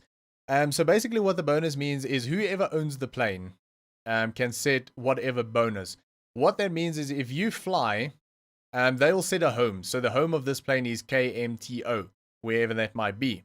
So if you fly that plane anywhere that is not its home, to anywhere that is not its home, regardless of where you're flying from, you will lose whatever that amount is. But if you fly that plane back to its home, you will get that money back. So it makes sense if it's got a high bonus. If it's got a small bonus like 42, doesn't really matter. As long as you've got a decent amount of passengers. But if it's got a really high bonus, make sure that you can fly there and fly back to get your money back. Otherwise, yeah, you're gonna lose a bit of money. I did that once. I lost $6,000 and something dollars because I didn't check everything properly, and it was a $5,000 bonus. And I didn't know at the time that I could fly it back and get my money back. So yeah, not smart. And then over here, the planes, if it's got a little asterisk next to it, then it means that it's for sale. If it's got that symbol, you can see that. If it's got that symbol over there, then it means that something's wrong with the aircraft basically, and you cannot fly it and you cannot fix it. If it's got the same symbol but with a green, it means that the plane needs some repairs, but you can do that as a renter of the plane. You can actually fix up that plane, put it through a service, and you can fly it no problem. So yeah, that's basically how it works. So this looks decent. I mean, it's a little bit expensive. What are they paying for that? $737. So, and I can get 1, 2, 3, 4, 5, 6, 7, 8, 9 passengers. So we can take 13 on this flight. I don't think there's anything else going that direction that's a short flight. So what you can also do is look at the direction of flight. So if you want to go further, you can say, okay, let's say these guys heading 234 and 47 nautical miles. So these two guys might not actually be that far away. They don't want to go that far away from these guys. So you can actually take all of these guys and those guys because you've got seats available on the plane. And then you can fly to that airport first. That is your destination airport. Drop these guys off and then take off again, go to the next airport and drop these guys off. I've done flights where I do like 3 stops and drop people off. But when I drop people off, I also pick people up at the same airport. So what you can do is, say you're going to fly to 5AKO, you can open that up and see if anyone's flying to 5AKO, which they aren't. But if they are, you can grab these people as well if they are going to your final destination or next destination. So you're sort of dropping off, picking up, dropping off, picking up, and you just sort of go until you get to your final destination, and you can make a lot of money doing that. It's quite difficult to find flights like that, but I've done flights where I did multiple stops and multiple drop-offs and pickups all at the same time and made good money on those. Right, so sometimes it doesn't show that, and there might be another problem with the plane. So what we are going to do is, has that plane been taken now? Nope, it hasn't. At least I don't think so. So we're going to say rent dry. So we have got that plane now. We've rented it. So if we go there, it's locked because we took that plane. The passengers are still available. So if you rent the plane and then you come up here and someone else grabbed your passengers, then you can just go, I'll show you in a second where you can go to just cancel it, and you don't pay for that plane or anything like that. So I'm going to grab all of the passengers going to that destination. So I think it's 9 if I counted correctly. So I'm going to click all of them. We're going to get $737 for that flight. It's a nice and short flight, very similar to what we just did. I'm going to say add selected assignments to my flight. And there we go. So that is done. So now we're going to go up here. We're going to go to my flight. If there's anything in big red letters here, it means that something's wrong with the plane. And you're not going to be able to fly it, but everything here seems fine. Here's all of our passengers. Here it says I counted correctly. We do have 9 passengers and we have 4 seats available. The total money that we'll get, or the pay that we'll get, is 6,633 before deductions. Fuel in the plane at the moment down here is the model, the registration, and we've got 169 gallons of fuel, which is 51%. And that is absolutely fine. For the length of flight that we are doing, 51% is fine. If you need fuel, you can click refuel. And then here it'll tell you who's got fuel, basically. And because people can own private sort of airports. And yeah, so the local market is the expensive one, but it's unlimited. Not all of them do have a local market, though. This one has got 0, and that one's got a lot at 380. So if you select them, you're going to see, okay, Exxon Mobil. So you'll select them, and then you'll say fill to whatever the amount is. Here it'll say gallons. So if you want to fill to 75%, it's 249 gallons. That's normally what I do. But in this case, I'm not going to fill the plane because it's got enough fuel for us to get there. And if you do this, you do not pay for this fuel. Whoever owns the plane pays for that fuel. But if you fly and you rent it dry like we did now, I pay for the fuel that I use. And when I land, whatever remains in the fuel in the plane just stays in the plane for the next person. So it's not like the owner of the plane loses anything. You can also rent a plane wet, which means you pay a set price and you do not pay for the fuel. Like I say, we rented dry because that was the only option. And that means we are going to pay for all of the fuel that we use during this flight. Thanks for the in-depth explanation. I have to try it out. Yeah, no problem. It's really fun. It's really, really fun. So what we are going to do now is we are going to open PANC and 5AK0. So we are elevation 151 going to elevation 200. That is also Alaska. Trading Bay. Interesting. And we are going from Stevens Anchorage. So that is exactly the flight I wanted. So I'm going to pull this up there. So you guys won't be able to see it, but that's just so that I can get all the information I need to set up the flight. Flight conditions we'll get to in a second. So that is indeed PANC. So I'm going to select that as departure. And we are not going to go on the runway. We'll go ramp. Yeah, we'll go ramp general aviation large. Let's see where exactly that is. Yeah, that's fine. We'll check back on that in a second. I want something sort of close to the runway. Right. Our destination is going to be 5AK0, which is Trading Bay Production. That is correct. Oh, we're just sort of flying literally over the bay. Set as arrival. Beautiful. Okay, so let's have a look at what runway we're taking off. Maybe we should take off on 25. Okay, I'm going to ignore this and we'll probably take off on this runway. Is there anything ramp? I don't know if general aviation can park there.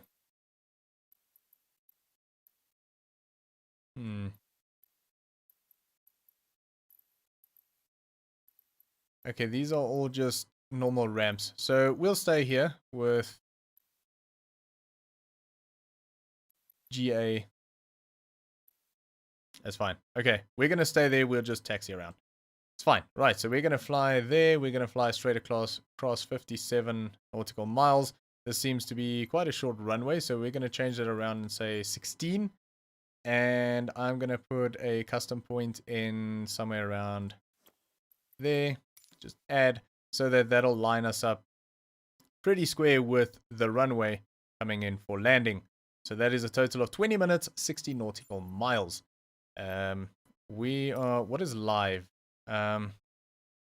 It's 8:30. Still light though. but I don't want to take that chance again. So I'm just going to put it sort of midday. I want to see where we're flying this time around. The previous flight was a bit of a disaster going around in the dark. And there there does seem to be some other pilots around, which is kind of cool. Right, so that is our flight setup. So we are going to go fly, and that should get us there. Right, so I can drop this down so I can see if you guys say anything. And yeah, I'll show you how the Sim Connect and everything works in a second as well. All right, I think my coffee is cold. It is. I'm going to try it.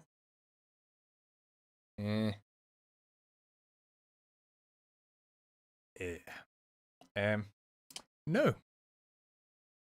Don't want that. That is disgusting.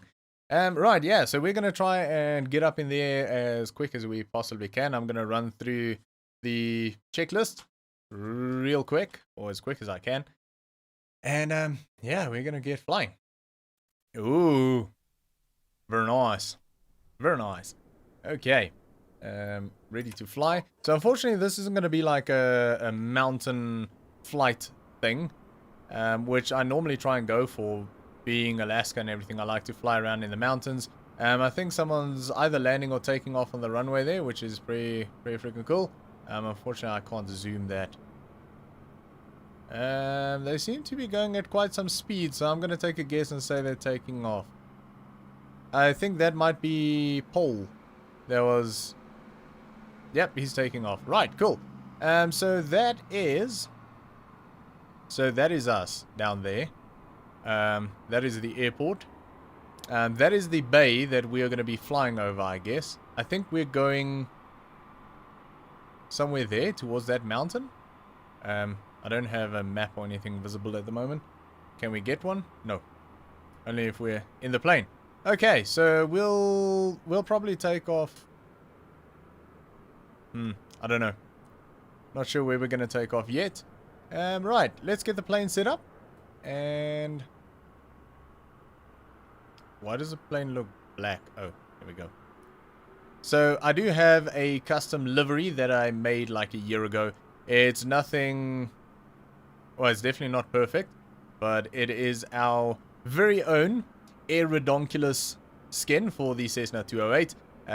With our little mountains at the back here. My very poor drawing of mountains, because I like to sort of fly mountainous areas. I'm trying to become a mountain flying altitude specialist, if any of that made sense. And then, of course, we have our mascot, our little donkey over there. Right, so that is a plane that we're going to be flying. And let me put that there. Try and not drop it, because the last time I dropped it, it disconnected. And yeah, it got quite angry when I plugged it back in. Okay, so let's try and run through the checklist as quick as we can. First thing is parking brake is set, indeed. Power lever is at 0. Prop, push that up to 100. I always pull it back to 98. I just find that more comfortable. Otherwise, it goes into the red on the dash. Mixture, that is 100%. Flaps is up.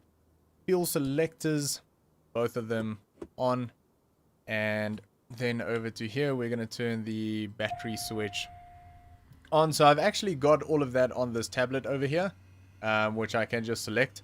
But I'm just going to do it on screen so that you guys can also see that. Right, panel lights. We don't really need any panel lights, so... I mean, let's do just that and no floodlights. Just so everything stands out a little bit more. There we go. Right. Next up is avionics on. Beacon on. Then fuel quantity, we cannot check that yet because that is linked, the fuel is linked to FS economy. Fuel shut off is down there. That is in. Okay, beacon quantity, fuel shut off, fuel boost. So we want to head over there. Fuel boost system test on. okay. Ignition on, starter on. Right. So let's keep an eye on what's going on here. Make sure everything is fine, and yeah, as soon as the engines are on, we'll carry on with the checklist. It does take a while.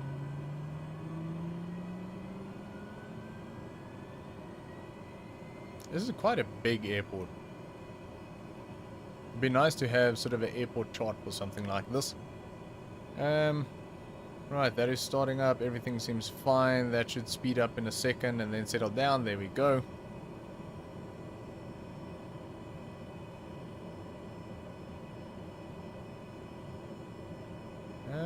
Okay.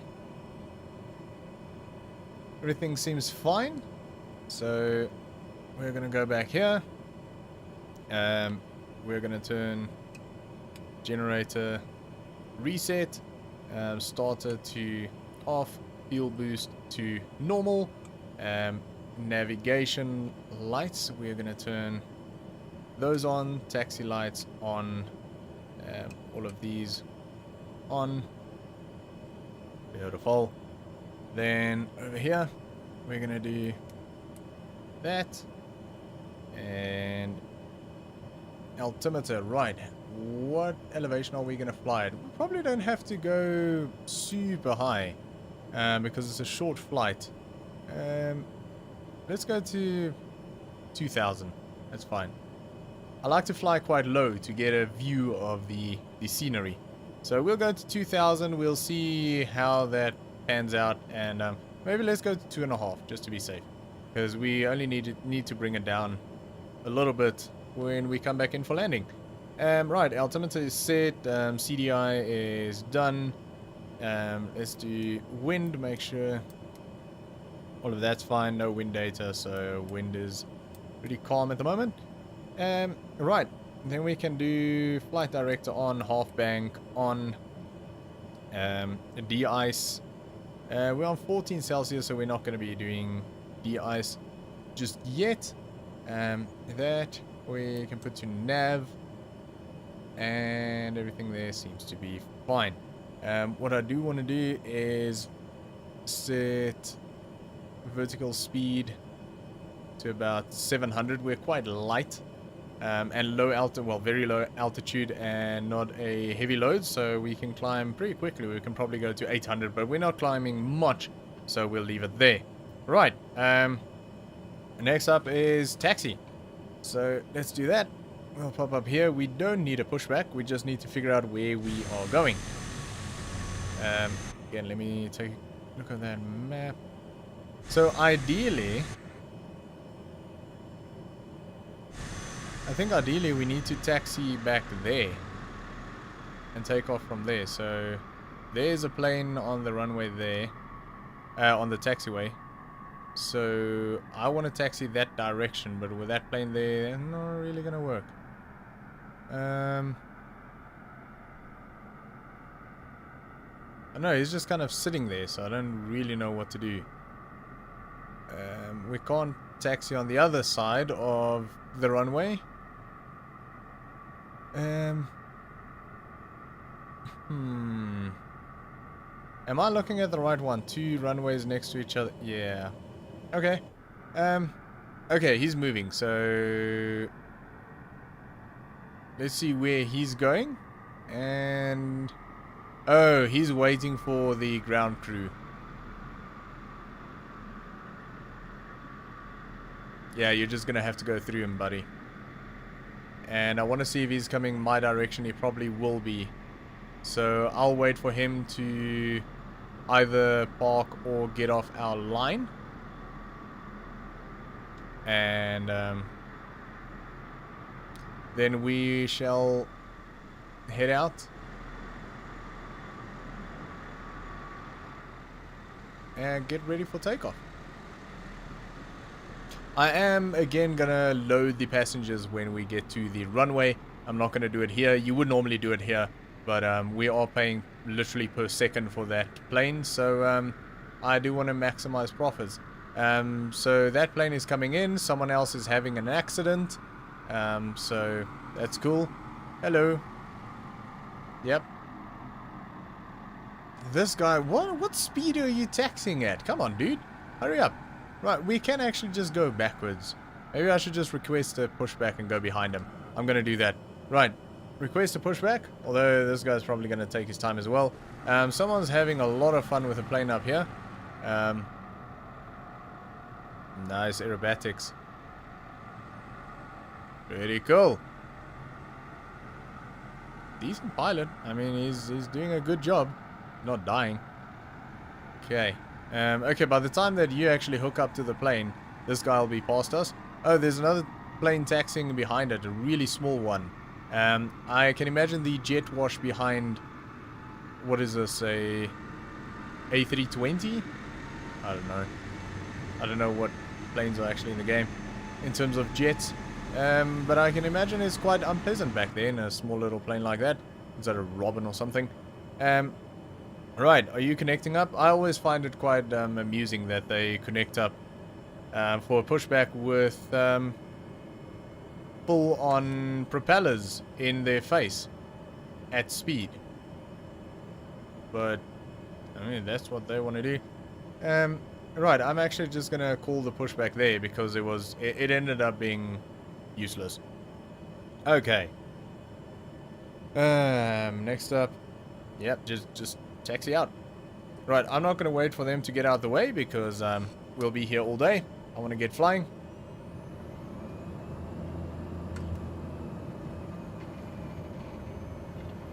So, yeah, I would suggest they just duck. Oh, someone's taking off with some speed. Oh, absolutely flying. This airport's busy. There's another plane on the runway. I don't know what the wind direction is. I'm just sort of taking the runway that's probably going to suit me best.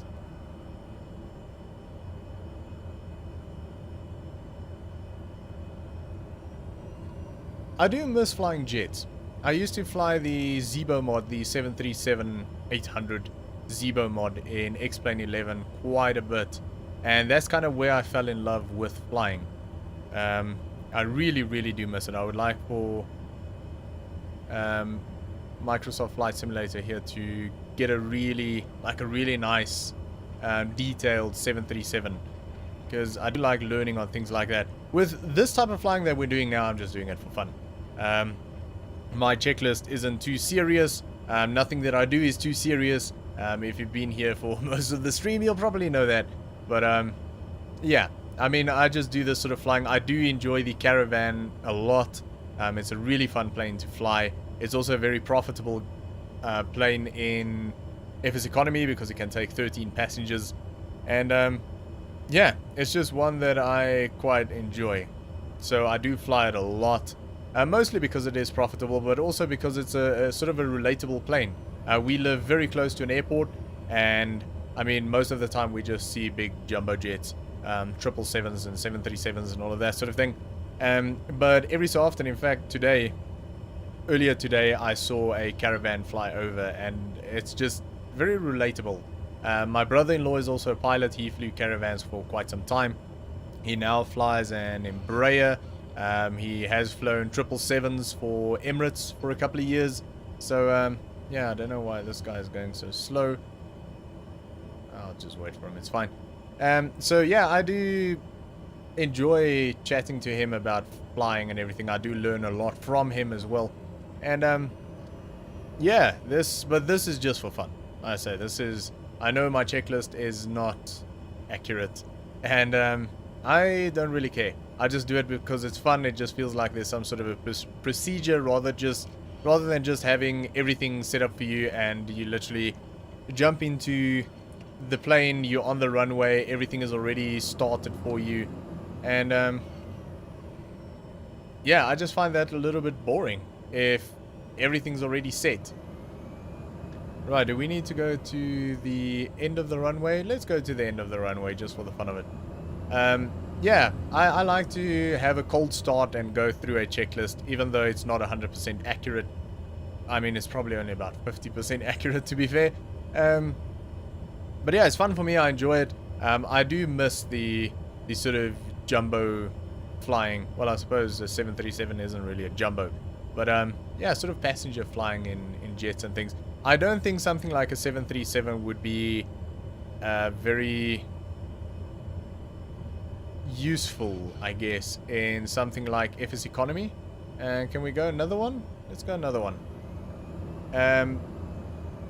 Yeah, I think in FS economy, it would have been nice if we could just sort of have parked here. But it wasn't very clear if we could do that.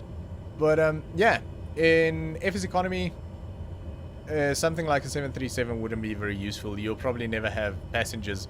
There is another thing that's similar to FS economy.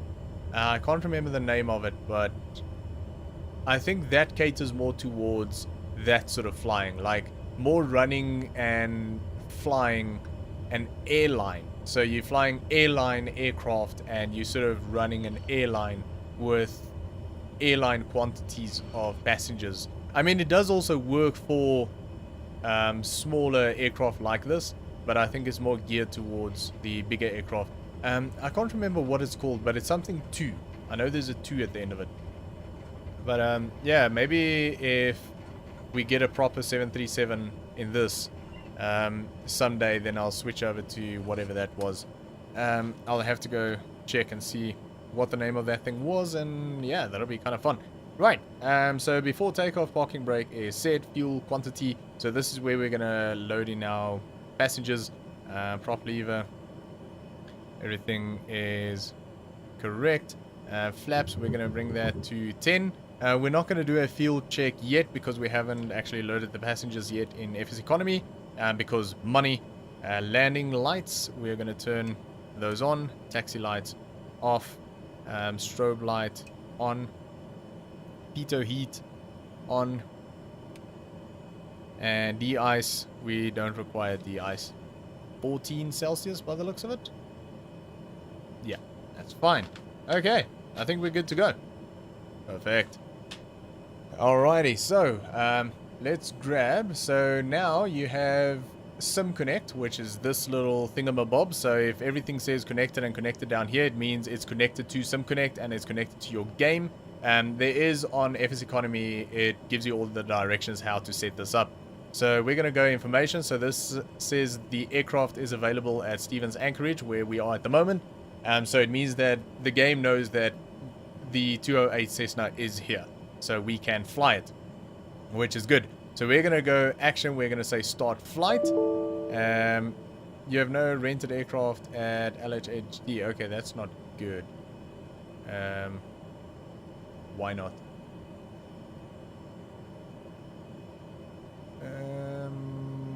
My flight. Everything's fine. Why does it think I'm at LH? What did it say? LHD. Wait, what?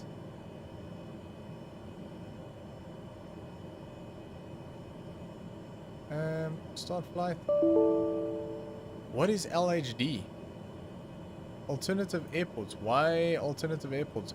Maybe we're too far from the airport itself, so maybe I should taxi back and see what that does. Because here it says the aircraft is available and Stevens Anchorage, and if I'm looking at everything up here, everything's fine. We do have the aircraft rented, we have the passengers in.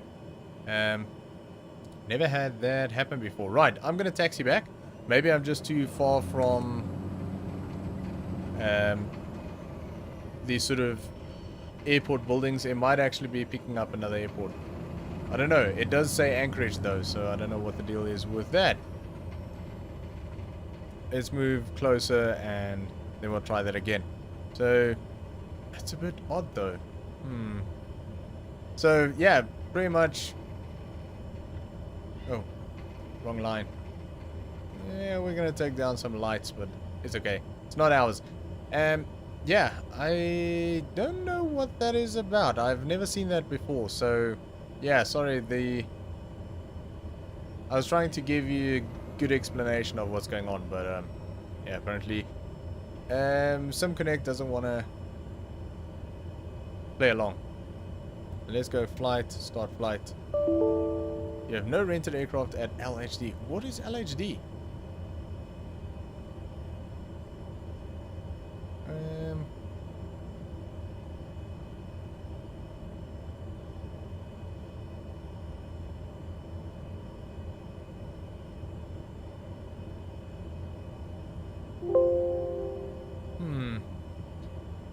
I don't know what all of this means. Because on the one side it says the aircraft is available at Stevens Anchorage. And I don't know what that is. No clue. Alternative aircraft.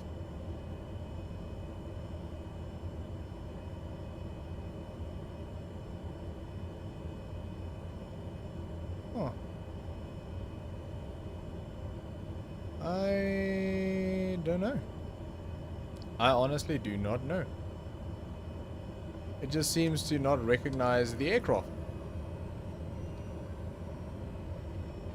Maybe let's restart that. Let's see what happens if I end that and then do that, then do that. Start it up again. So that says not connected, connected. Okay, that looks different now. So let's say start flight. Nope. Still says LHD. PANC, that's where we are at the moment, correct? PANC, yes.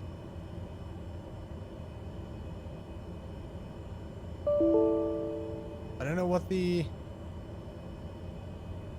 LHD, I don't know what that is.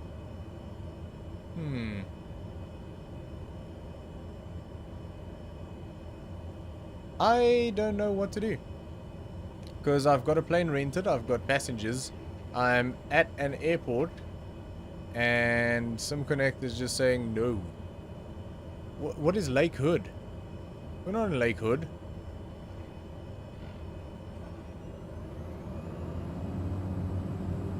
Okay, something's weird. So I'm just going to keep driving or taxiing around and see when this thing actually picks up where we are.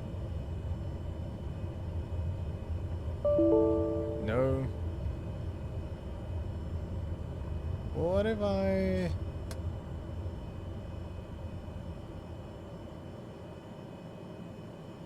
Okay, where do you think we are now? There we go. Okay, it loaded. There we go. Everything's fine. Okay, good. So that's basically what it does. You say action flight and then it basically loads your passengers. You would have seen the plane move. I'm going to turn around real quick because we are paying for this. I think I was basically just too far away from the airport building itself because I went to the end of the runway. I've never seen that problem before, so it is definitely not something that is common at least as far as my knowledge. And I've done quite a few flights, so I'm taxiing extremely quickly. And yeah, we need to take off because we are paying for everything right now, including fuel. So and the plane's expensive. It's like almost $800. Quite an expensive flight this is going to be.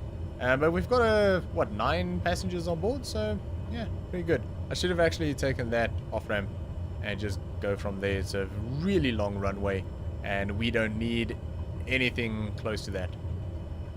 It's fine though. Okay, so that got me worried for a little bit, but it's fine. Everything's fine. Aerodonculus, we don't expect everything to be super smooth all the time. We expect the unexpected, whatever that's supposed to mean. But yeah, basically we expect to fail at Aerodonculus, and basically any landing you can walk away from is a good one. That's our motto over here. And yeah, you've got like a 60% chance of getting to your destination at all, never mind safely. Right, if you're lucky, we'll crash land near your home. I want to check flaps, and there we go. So I think everything is ready for us to go. Everything here is set. Nav, beautiful. Flaps set, everything else is set. Peter, hello, how are you doing? Hope you're doing well. We're doing a flight from somewhere Anchorage in Alaska to somewhere else in Alaska, or where I don't really know. I can check that in a second. Give it a bit of throttle, release the handbrake or the parking brake, and off we go. So yeah, we're in Anchorage, Alaska at the moment. We had some trouble getting Sim Connect to do its thing. So we had a very random taxiing back to basically the gates, and yeah, had to hurry back to the runway so that we can take off. And yeah, here we go. So keeping an eye on the speed. We're relatively heavy, so I'm going to try and get the speed up a little bit. Before we go for takeoff, we've got flaps at 10 degrees. So let the plane do its thing. Don't yank on the yoke.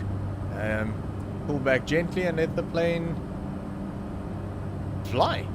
Right. So I'm just going to keep straight because there is a runway to the left of us. I don't really want to... It's a bit confusing having a runway next to you like that.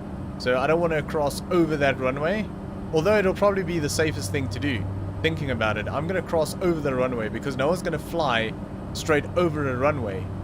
But if I fly around the runway, that is literally where people take off and land. So yeah, I think they actually do that for general aviation. So flaps up. I don't know what is yelling at me at the moment. Oh, it was for flaps. Okay, so I've got autopilot connected, and that's gonna go onto the magenta line there and fly us to our destination. It's also steadily going to be climbing to 2,500 feet because we've only got a 50 nautical mile flight. So yeah, very cool. Right, so this is, well, that is where we just took off from. Yeah, I think they do that with general aviation planes, especially if you're crossing a busy airport. They actually let you fly sort of straight across the runways, because let's face it, if a plane is on a runway, it's on the ground or very close to the ground. So it actually makes sense. At first you think, ooh, don't fly over that, but it actually makes complete sense to fly over that. Right, so that is our plane, Aerodonculus. That is a livery that I just made about a year ago or something, and I know it's not perfect, but it's okay.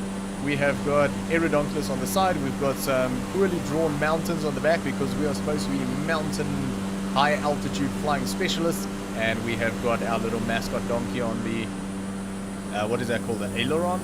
I don't know, probably not. Yeah, there we go. So that is us flying. We are going over some sort of a landmass here, some sort of an island, and we are sort of crossing the channel and I don't know, going somewhere, literally from one side. So if we do that, we are basically flying from one side, which is Anchorage, to the other side, which is, I don't know, I can check. We are flying to Trading Bay Production. So Trading Bay, Alaska. And our previous flight was in Australia. We flew from Melbourne to somewhere else. Can't remember where. Okay, we don't need that, so we'll get rid of that. Landing lights, we can get rid of those. We don't need them. Anything else that we need to do? Flaps are up. Nope. I think we are fine. Good. Alright, so it's a short flight. I think it's about 20 minutes in total. So, yeah. Not too bad at all. We are on our line. Everything seems to be okay. Let's see if we can... I mean, we're right sort of maxing out our speed, so we don't need to push the plane much harder. We're about 50% on fuel, which is fine. I mean, we don't need anything close to 50% fuel. Really nice mountains in the distance there. Not much movement in terms of the water below us. I quite like to fly around these areas, Alaska area and everything, but usually I fly in the mountains, like really high altitudes, like 7,000 feet airports and things like that.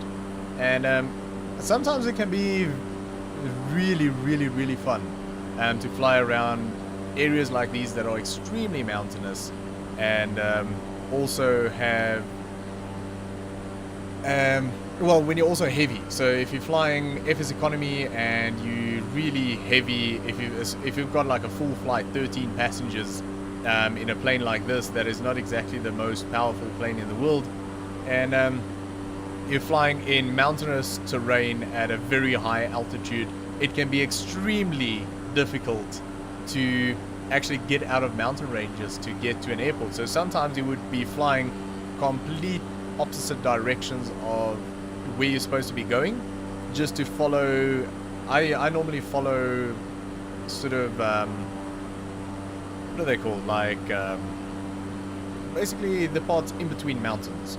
So I would just sort of fly in those areas in between mountains, trying to slowly gain altitude to get enough altitude to get over the peaks of the mountains. And sometimes I'll actually just look for sort of dips in the mountain ranges and try and get up to that level and just sort of shoot over that and out the other side to get to wherever I need to go. And honestly, sometimes it can take longer to just gain enough altitude to get out of a certain area, and you have to sort of circle around in areas to keep on gaining altitude if you're really heavy at a very high altitude.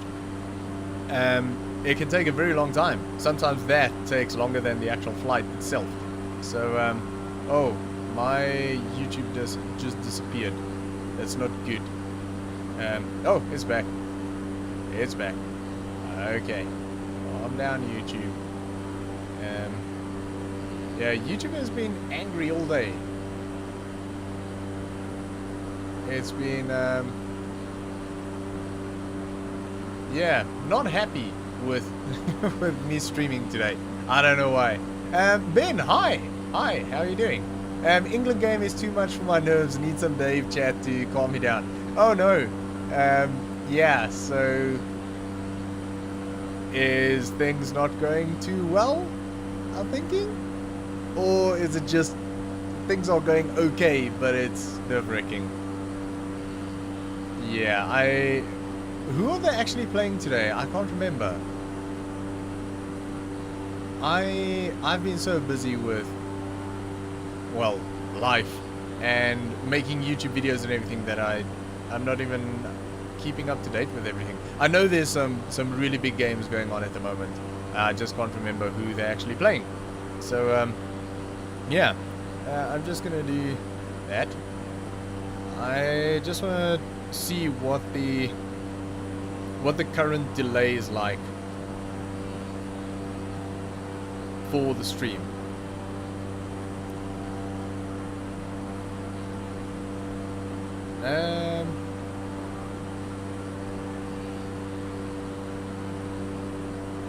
Seems okay. I don't think the delay is too bad.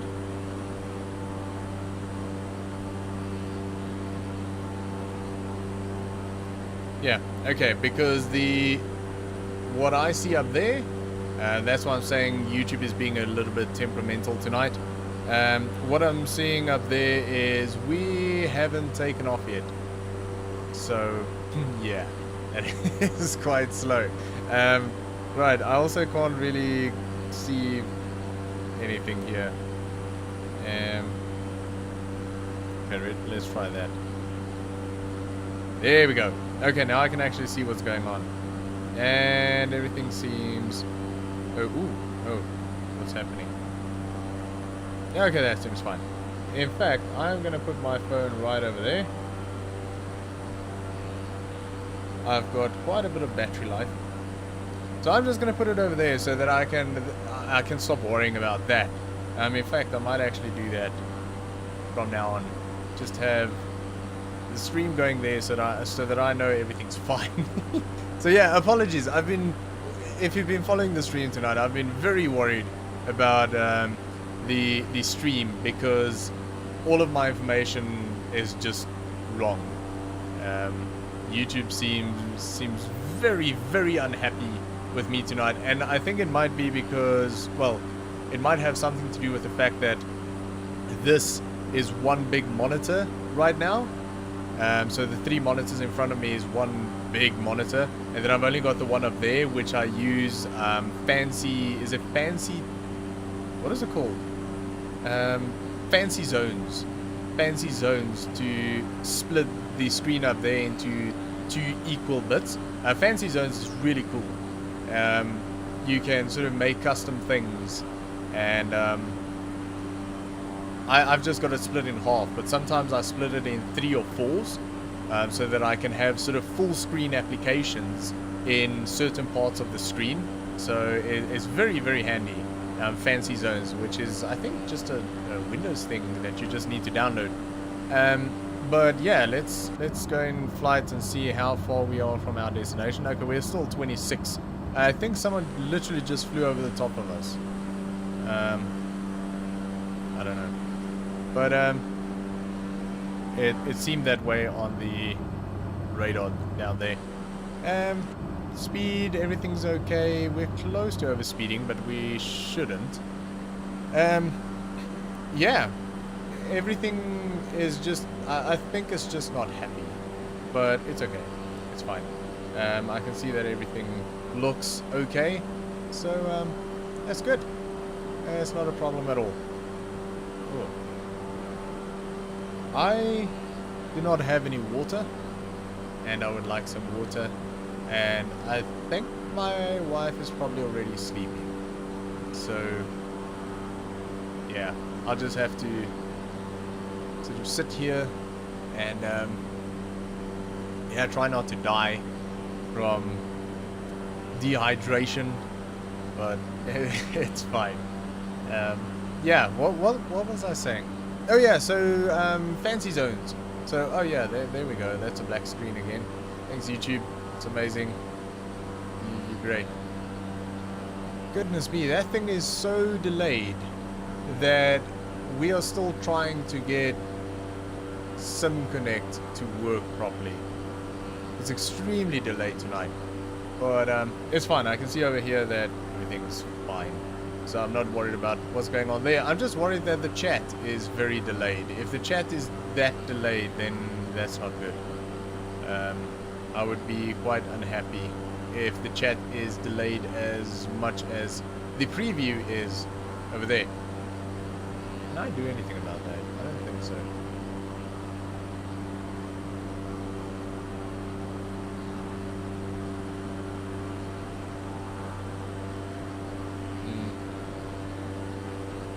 No. Okay, it's fine. But it is handy. The fancy zones where you can split things, even if I'm just flying myself like this, I normally split that screen anyway when I'm not streaming. So obviously now I have all of my stream stuff on there. Well, I've got my YouTube information with the chat on the one side and OBS on the other side. I probably don't really need OBS. I just like to throw it on there so that I can see that audio levels and everything, oh excuse me, is balanced.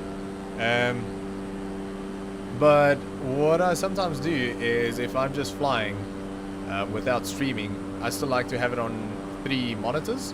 So what I'll do is I'll split that into 3 bits, and I'll have my FS Economy open on one of them.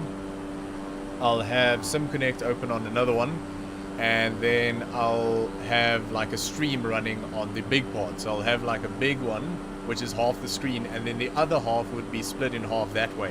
So I'll have FS Economy, and then below that FS Connect, and then on the left side like watch a stream, which is nice, and it just keeps everything clean. I mean, you can just resize everything manually to make it fit, but it's so much easier with fancy tools. You just click on something, hold shift, drag it into that location, and boop, and it goes to full screen mode in that exact size. So it's very handy. Fancy zones, if you want to try it, it's part of, what is it called?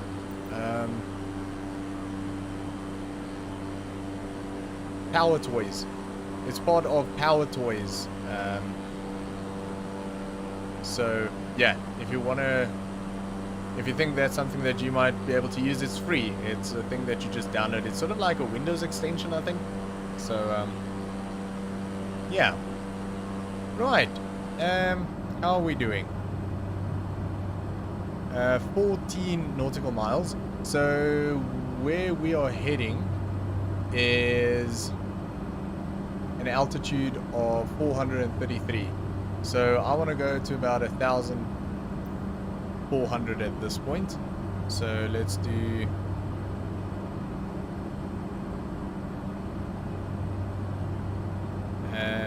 let's go a little bit lower. Let's go 1,200 vertical speed. I actually left this a little bit late, so we'll go at 500 feet per minute, I think it is. And we'll slow it down because we're heading downwards quite quickly. Oh, actually, we don't have to go that low.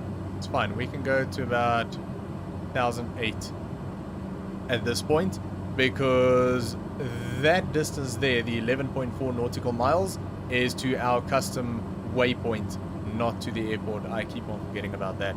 So I put in a custom waypoint over there that we'll basically head there, take a turn, and we'll be perfectly lined up with the runway.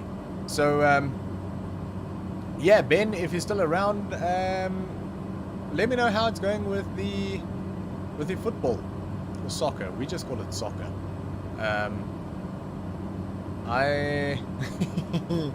Yeah. I quite enjoy soccer. I don't really watch it, but like I said last night as well, I don't really watch anything. I don't watch Formula 1 anymore. I don't watch sport anymore. I don't watch really anything anymore, to be honest.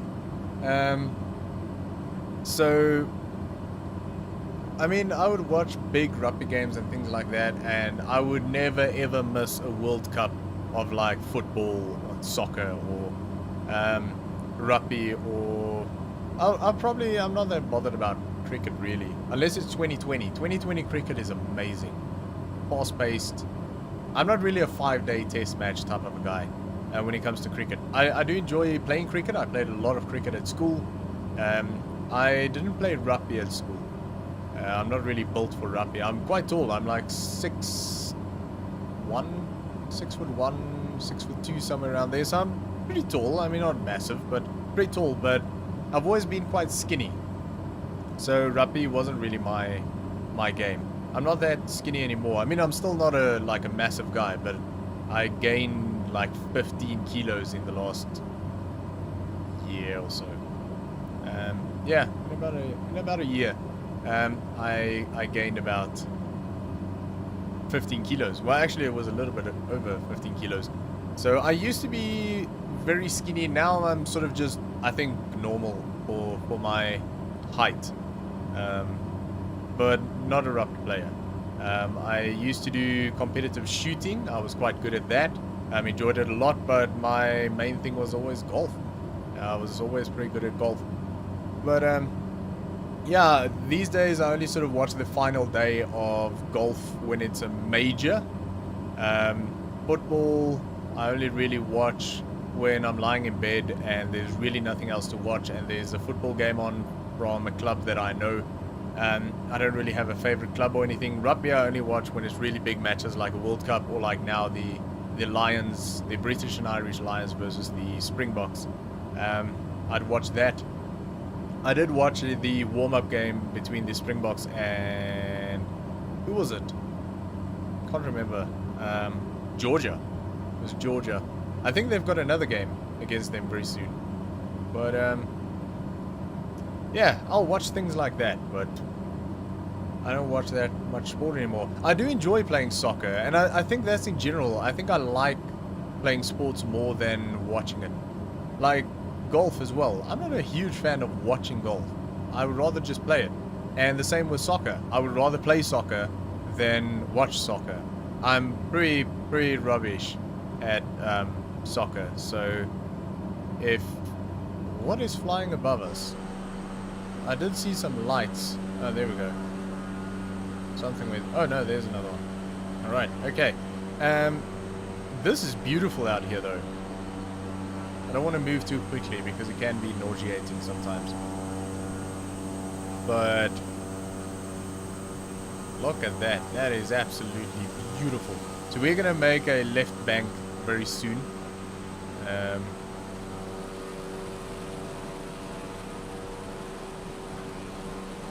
That is beautiful. There we go. Left bank. Basically coming into approach. So I think... is that the airport? It very well could be. Let's... It definitely could be. Right, let's see how far we are. 5 nautical miles. Okay, we need to lose altitude quick.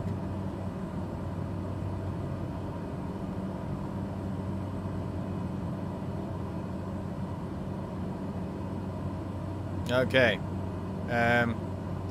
We need fuel boost on, and we need landing lights on. Right. I think that is the airport. Yes, it is. Try and slow this down a bit. We're a little bit closer than what I thought. I thought when we make that left bank, we're going to be about 10 nautical miles out. I don't think we're going to be 5 out. 3.4 now. Let's drop that down even more. Okay. Autopilot off. Pull back on throttle. We're quite a bit higher than what I would want to be, but by the looks of it, this airport is pretty well surrounded by trees, so we're probably going to have a slightly higher approach anyway. Okay, let's see if we can make this. I mean, the previous landing was actually a very smooth landing, even though we could see nothing. It was extremely dark. We were just a little bit right of center, so yeah. Alright, so if you're wondering why this hand is over here as well, I have my throttle control on the joystick, which is a little lever, and it's quite uncomfortable, but it's not too bad really. Not too bad at all. Okay, I just realized I still have my... So we're 500 and we're very close to the airport, but I'm not very comfortable with going much lower with all of these trees here. So we're going to come in quite steep. Our speed is not too bad. We are on full flaps. This does not look like a runway.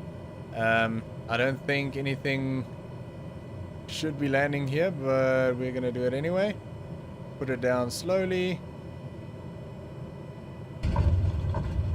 Not bad. Not bad at all. Right, we're going to ride it out. I do not know where we're supposed to park. I don't know if there's going to be a building over here. That might actually be the entire airport on the left here. In fact, I think it is. So we're going to slow down. I think that was pretty smooth. It was quite a smooth landing. So yeah, I think this is probably our terminal. Where we need... What is that? That can't be the airport. Can that be the airport? Nice landing. Thank you. I think that was a pretty good landing there. So there we go. That has been logged. So we are at the right location. But this cannot be the airport building. Come on. That is the airport building. What is this? So this has to be some sort of a... Well, it did say something productions. So this has to be a private runway for some sort of an operation. So yeah, I guess it makes sense that it's not all tarmac and everything. Right, so that has been a pretty decent landing actually. I'm quite impressed with that. Well, happy with that. Alright, landing, everything's good. Right, let's do the shutdown. Parking brake is set. Throttle is 0. Fuel pump. We're gonna boost to off. Okay. And then over here we want all of that turned off. And avionics, we can switch that to off. Then we can do, well, taxi lights we never actually turned on, so we don't have to worry about that. Nav lights off, taxi lights are off. All of this we turned off. Heater heat off. Ignition is that one. Turn that to off. Fuel condition lever. Pull that back. And that should end the flight. We're going to say continue for now. And just so we can finish off our checklist. Then fuel shutoff can be pulled out. Fuel selectors can be turned off. This can... See, this, every time I forget, I should really change that. That should feather before I turn the engines off.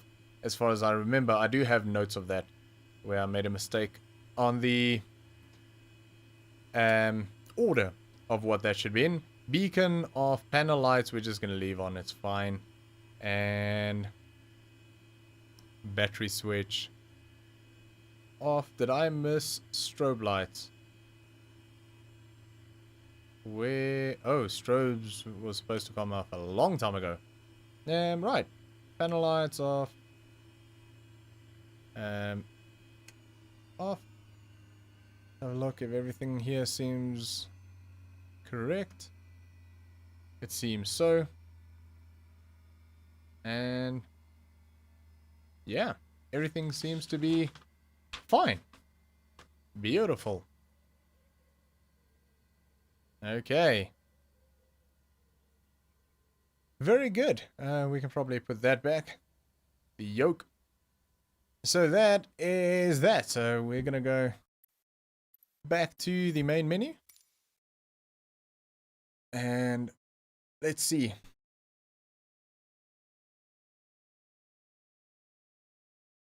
Now I want to see how we did. If it's economy, bring that down so you guys can see that. And log. Right. So we made $4,906.90. Oh, excuse me. Right. So breakdown. Our income was $6,633. We had 9 passengers, if I remember correctly. We rented the plane for a total of 26 minutes. $777 per unit. So rental cost was $342.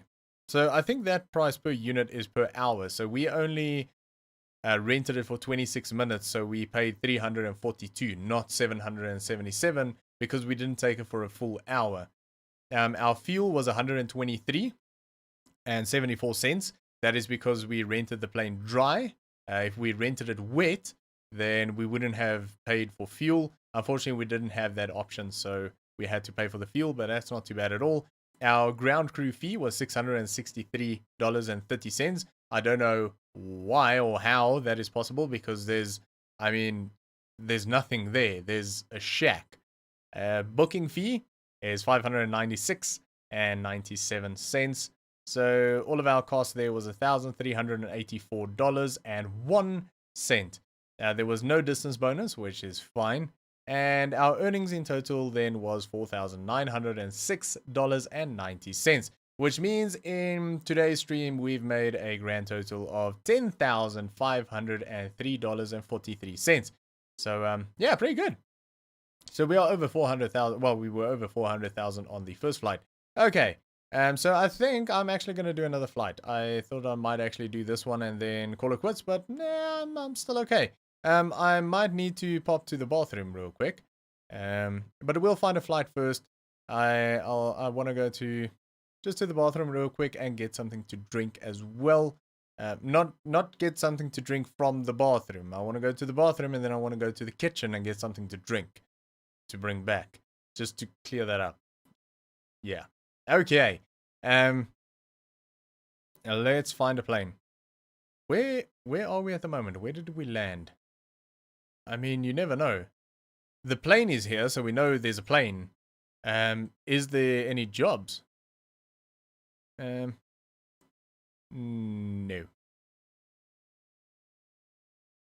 I mean, we can go back to where we just came from, but there's only 2 passengers. I'm not going to fly with 2 passengers. Someone's going to be pretty angry that I left their plane here. Then I'm not going to be happy about that.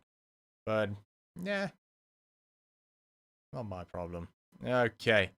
So, let's find some more jobs. 28 Caravan, rentable. Where, what was it? PANC. Try that again. PANC. We'll do 500 nautical. Let's see what we can find. I want to try and find something that's possibly... So that is the plane that we just flew, so no point looking into that. Canada, that could be interesting. Alaska, Ambler. And however you pronounce that. Junio. Junio. Junio. Okay. So here, no real jobs. Not that we can take, at least. Nope. Too far. There's a couple. 142 miles. That's a long way. I'm not going to fly 142 miles now. Right. Let's make that a little bit broader. Let's go to 1,000. See if we can find something there. No. Except for that one by the looks of it. A lot of jobs, but they're way too far. One pretty girl, and one case of smoked meat, and one bleach drinker.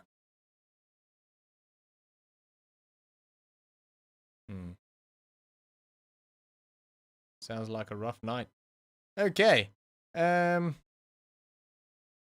Let's go to 2,000.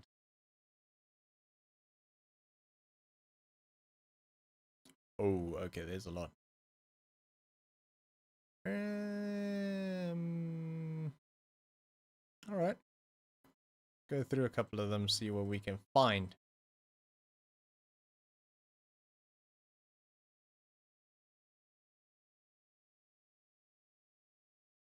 Okay.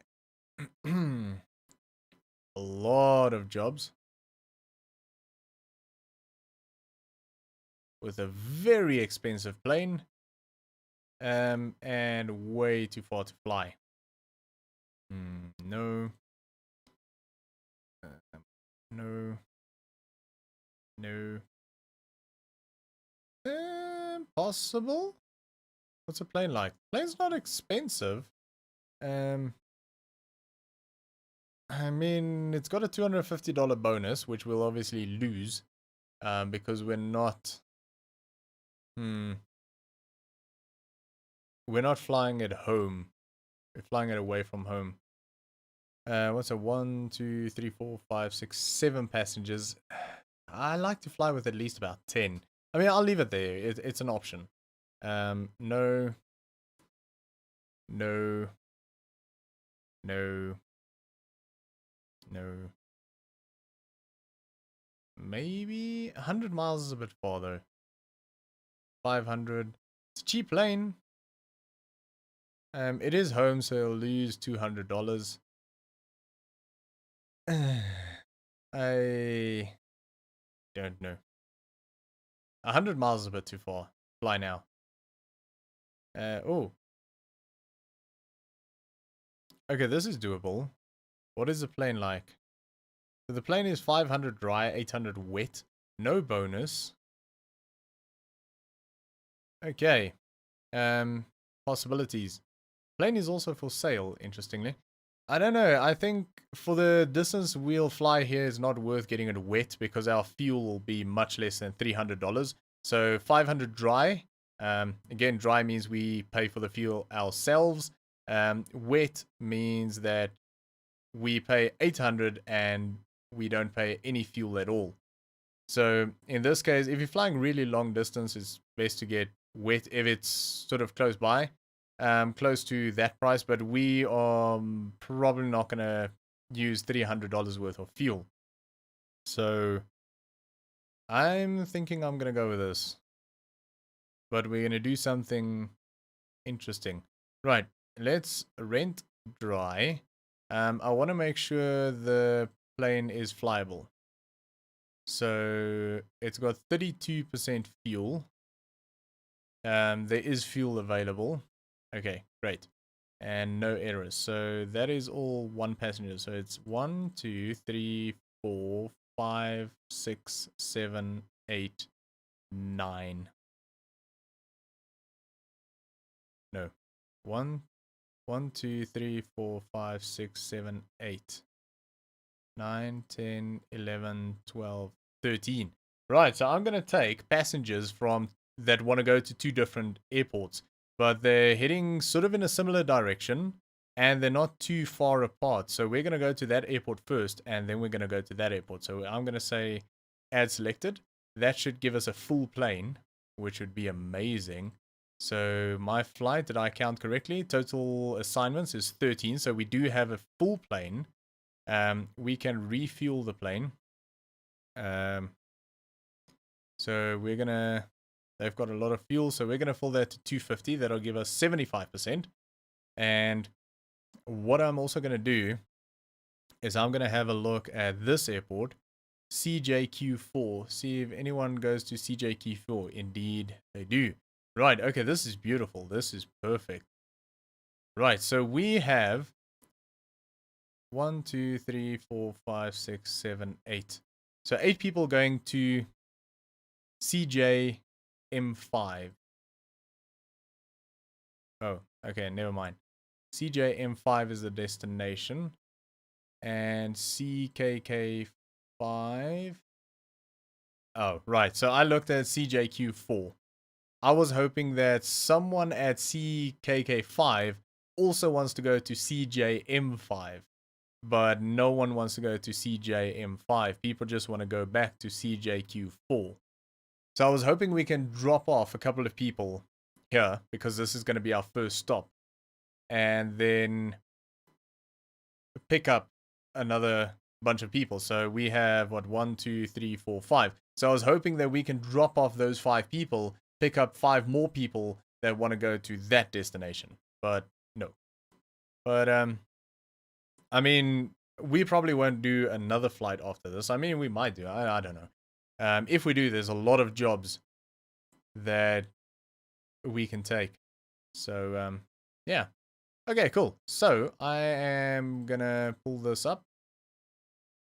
Let's go.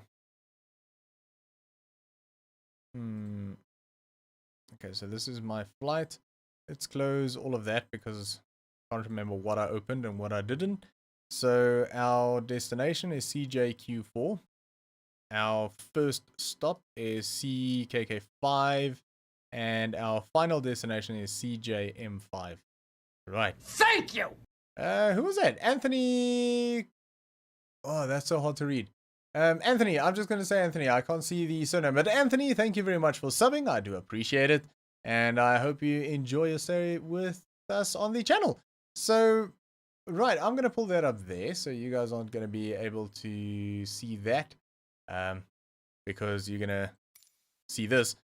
Right, so our destination is, our current destination is CJQ4, which is Maple Creek. That is correct. 2,500 feet elevation. So we're going to set this as departure. We are going to select a general aviation ramp. I suppose it doesn't really matter which one. All of them are small. I hope we have enough distance there, because we are very heavy and that seems to be a very short runway. So I hope that we can actually get off that runway. I have shot off the end of a runway before. So I nearly went through a guy's barn. So that was fun. Okay, so final destination is CJM5. So that is the next one that we want to type in. It's sort of backwards. You don't want to type your next destination. You want to type your final destination. CJM5, which is Frontier. That is correct. Okay, so we're going to set this as arrival. Beautiful. Now, the one in the middle is CKK5, which is East End. It is indeed. Correct. Okay, so then we say add, and yeah, that's going to work out beautifully. I was hoping they're going to be sort of close by. I would fly sort of that, like a triangle, but that is perfect. That is almost straight in line. So many times what I'll do is, if I have a flight, I'll actually see what airports are sort of in between, and I'll see what the airport code is, and I'll type that code into FS Economy to get that airport and see if they've got any passengers that's going to my final destination. And I've got many jobs like that before. So yeah, it's quite good to do that. Okay. So this is runway 08, so let's select that because it's going to be a bit more comfortable landing that way. And then what I want to do is probably do something like that, possibly. Add that in. Actually, can we... How do I move that? I don't know how to move that. Okay, that's fine. We'll just remember that that is not a huge distance. Can I not?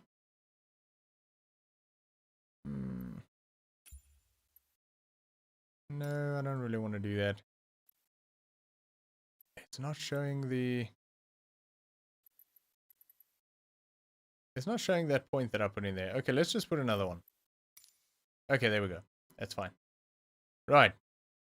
So we're sort of going to fly a zigzag. I'm basically going to do that just to line up on that runway. Otherwise, I'm sort of going to... Because it's sort of at an odd angle, if we come from here, we're sort of going to overfly it, and then we have to circle around and come back in. I mean, it probably wouldn't be the worst thing, but we'll just do it that way. Okay. Although, looking at that, it'll probably be better coming in from this way. Can we do that? No. Now I don't know how to get rid of that. This is going great. I'm just gonna put that in so that I can see if anyone's saying anything. Let's say delete arrive. Oh, that just deleted the entire... Okay, let's do that again. Right, we are going from... Wait, what?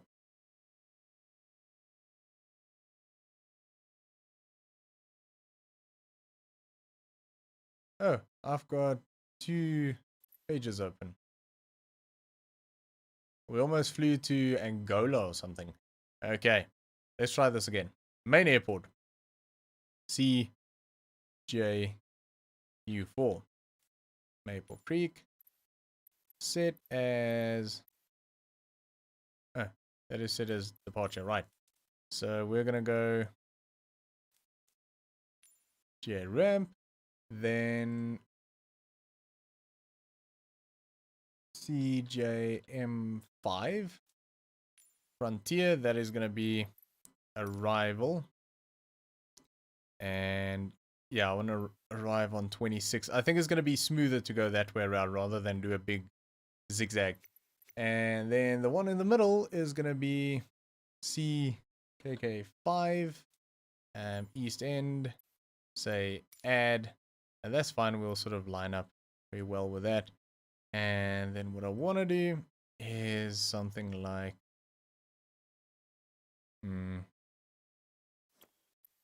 that. Okay. Yeah, so that'll be a little bit smoother to do it that way around. Beautiful. Okay, flight conditions. We're going to do clear skies again, and we'll sort of do midday or whatever. Somewhere around there, just so we can see everything that's going on, get a nice view. Right. So everything on the flight is set. No seats available. Fuel is done. The route is punched in, so I can get rid of that.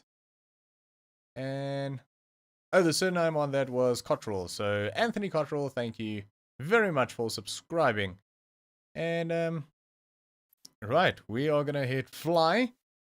And I'm just gonna pop off to the bathroom real quick. Sam Cole, hello, hi. Hi Sam, how are you doing? Hope you're doing very well. We are doing our third flight of the night, and we are somewhere in Canada at the moment. So our first flight was in Australia, and our second flight was, well, our first flight we took off from Brisbane, I think it was, to somewhere I can't remember. Our second flight was Anchorage, Alaska, that to somewhere that I can't remember, and now we are flying from somewhere in Canada to somewhere in Canada. Wonderful was just catching some FS and saw you alive. Oh, awesome, nice. So yeah, we're gonna do uh, basically a double flight here. So we have a stop in the middle. So we are using FS economy. So we are flying passengers for money. We've made about $10,000 tonight, and we're sitting just over $400,000 in total. So yeah, this is our plane, Air Redonkulous. We've got my very poorly drawn mountains on the back here because yeah, I'm trying to become some sort of a high altitude mountain specialist, and then of course we've got our little donkey mascot on the tail fin over there, or tail wing, whatever you want to call that. So yeah, I mean a very rudimentary skin here that I made like a year ago, and they're actually quite difficult to make. It's quite difficult to make good skin, to be honest. So yeah, this was like, I think this was my very first attempt at making a skin, and yeah, I mean I didn't even know how to name it. I still don't. It's still called something that I just did an override on. But yeah, it works. It makes us a little bit unique. So I'm just going to put that down there. We'll take that camera away for a second. So I am going to just pop off to the restroom for a minute. And I'm going to also go to the kitchen and grab something to drink, just to make sure everyone understands that I'm not going to the restroom to get something to drink. I'm going to the restroom and then I'm going to get something to drink in the kitchen. So yeah, because I haven't had anything to drink for over an hour and I do talk quite a lot, so my throat is getting dry and I will die soon if I don't get something. So I'll be back in a second.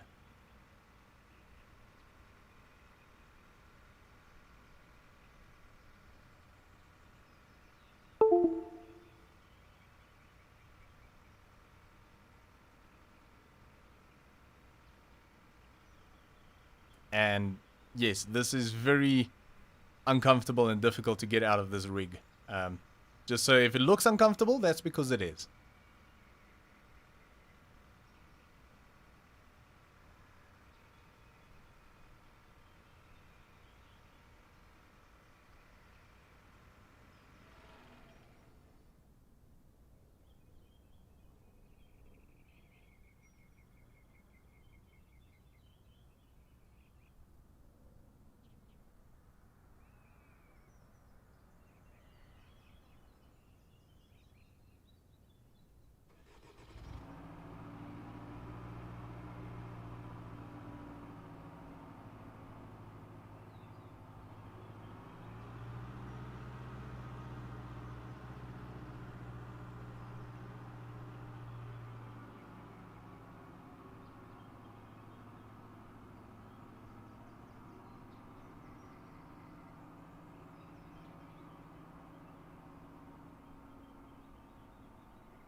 Okay, I am back.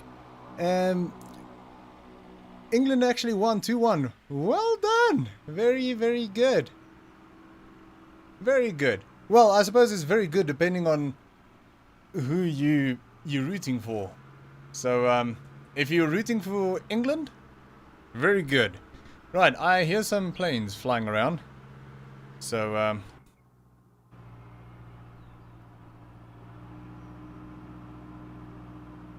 oh, it's not a plane flying around. It's a very, very loud van. Okay. Um, how do they expect me to get a pushback from here? Or not run over this dude? That van is so noisy. Goodness. What an extremely noisy van that is. Right, okay. So, yeah, that is Air Redonkulous, and I got some water, so I want to grab some water. I've got a big jug of water. Well, it's not a jug, it's a bottle. But it's a 1 liter bottle, and it's actually perfect because, if I drink one of these a day, an entire one, then I've got 1 liter, 1 liters of water in. And as far as I know, well, you have to get like 2 liters of water in a day. But as far as I know, 1 liter of pure clean water is fine because the other liter you'll get in through other things like coffee and tea and whatever you drink. So, I don't know. That's what I heard. So, this is exactly 1 liter. So, if I get one of these, I'm good. I'm not much of a water drinker, except when I stream, actually. When I stream, I only want water.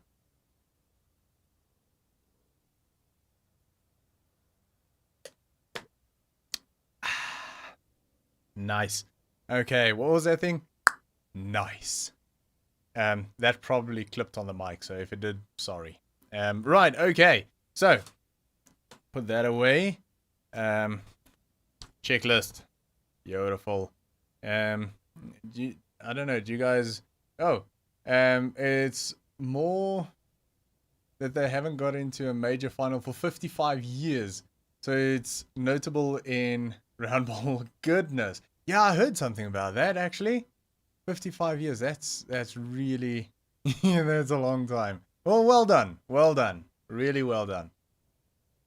So yeah, that's pretty cool. Right. I don't think I'm gonna put the overhead cam on for um the checklist because I'm not gonna be. Well, I suppose I'm gonna be using some of the buttons. It's okay. We'll do that. Okay. I turned something off on the plane again. Doing that, I need to remember not to click that button. It turns things on and off on the plane. Okay. Anyway, we'll leave that on. So if you want it, I need a bit more water.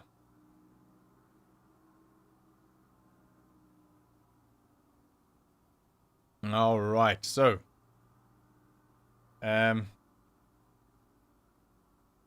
everything is set. That's set to 0. Put that up. 98. That is 100. That is 0. Battery on. Test. Okay. Oh, avionics. That's what I switched on with my hotkey. So it's fine. That's on. It needs to come on now anyway. So that's. I'm just gonna turn the second one on because I keep on forgetting about it because it's not on my list. Right. Batteries on. Panel lights. Yeah, we'll get the usual ones on, but not the floodlights because we won't be needing them.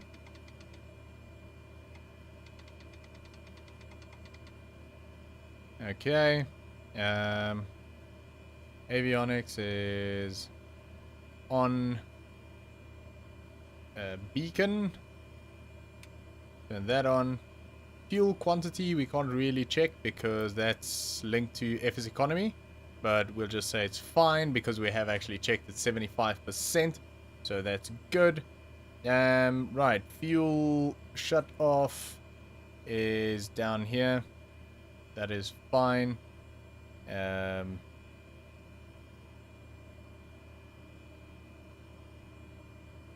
Wait, what? Okay, fuel selectors on. Then fuel boost. turn that to on. You can hear that running. Ignition, turn that to on. Starter, we'll turn that to on, and now we can just keep an eye on things for a second to make sure everything here is good and nothing explodes. That is the goal.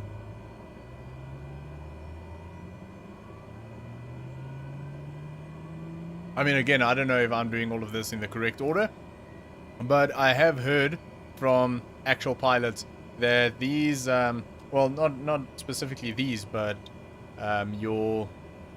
what are they called? Is it turboprop? Turboprops, the engines are quite easy to fry. It's quite easy to literally melt an engine if you do things incorrectly. So, yeah, I'm fine doing it here because nothing will break, I think. But in real life, I probably won't be as comfortable and as relaxed, to be honest. Well, I wouldn't be doing this if I didn't have the proper training, so, yeah, I probably would be fine if I had the training. I would have loved to become a pilot. I really wanted to become a pilot. It just never worked out. Unfortunately, it just never had the finances to become a pilot. I would have loved to do that. Right. So everything is started up properly. So everything is good. Generator on. That's fine. Starter to off. Fuel boost to normal. Nav lights to on.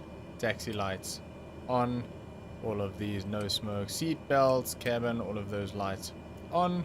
Right. Then we can come over to the altimeter. So let's have a look what altitude we are going to be flying at. So we are taking off at an altitude of 2,500. Our first stop is 3,000. Our final stop is also about 3,000. Right, so we don't have a huge flight. It's 33 nautical miles. 3,000. Let's do altitude. What was that? Just want to double check this. 3,000, so 4,000. Let's go up to yeah, about 4,800 feet. That should be fine.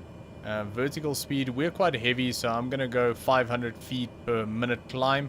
I don't think the plane will climb at this altitude at 700, which I normally go for. Sorry, I've got a tickly throat. So, I do apologize if I'm clearing my throat into the mic. I know it's a little bit rude, but, sorry. Okay, altimeter is set, autopilot, so let's get flight director, bank, nav. CDI, get that onto GPS. Wind information, so we've got 1 knot, so no real wind to be worried about. Flight director is on, half bank on, and there we go, we're ready for taxi. So taxi, I'm basically just going to drive through this guy and probably onto the grass because we don't really have another option here. Okay, let's put track IR on so that I can look around, see where I'm going, and yeah, I'll try and miss this guy, but that's not going to happen. He's going to have to duck, otherwise he's going to get a wing to the face. Okay, which direction are we taking off from?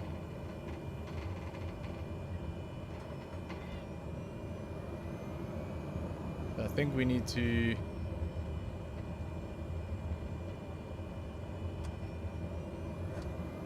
take off that direction, so we'll move down the runway. This is a very short runway. Oh goodness. It'll be okay. So what is this? Runway 06? I don't see any planes approaching. I didn't actually check to see if there's any planes approaching from the other side, but hopefully not. Well, I mean, if they hit us at this point, then they're probably flying off the end of the runway anyway, so yeah. Let's not worry about that too much. I do see a plane right up in the air. Really high up. You'll see it there. Oof. No, you can't even see that anymore. Alright.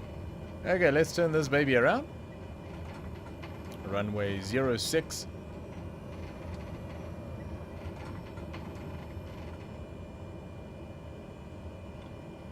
Okay. Gonna park it right over here. I wanna have as much runway as I possibly can. We'll turn track IR off. So there we go. Taxi is done. There wasn't much of a taxi. Parking brake is set. Fuel quantity we'll check as soon as we activate the sim. Is it sim connect? Sim connect. Basically, if it's economy. Throttle is at idle. Prop.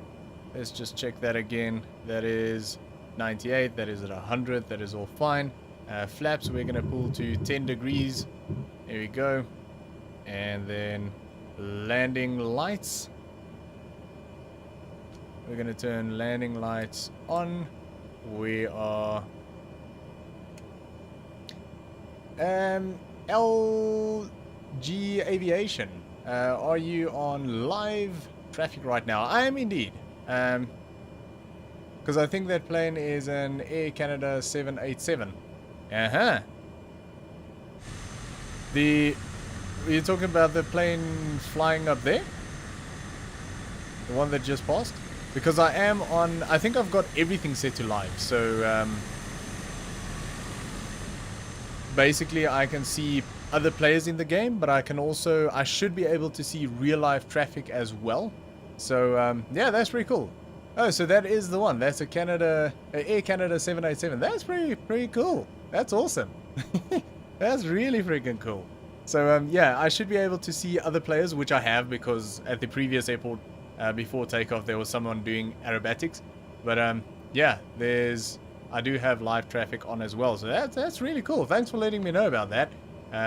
So, YVRYYZ. Awesome. That's really cool. I like tracking real planes like that. That's really cool. Right, so flaps is set at 10. That is indeed.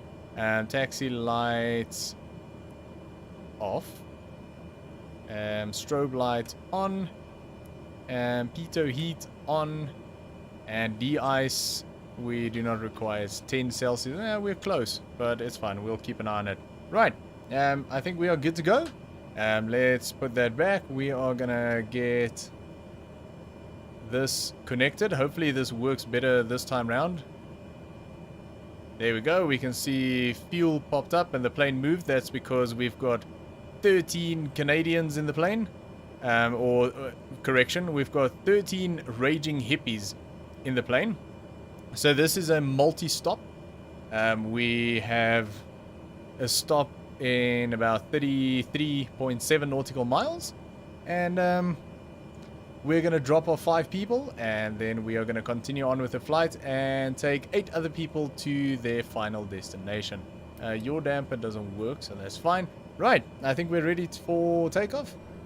So here we go. I'm going to give it quite a bit of throttle before I let off the parking brake here.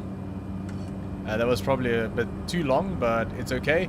It's just because we have a very heavy plane and we have a very short runway.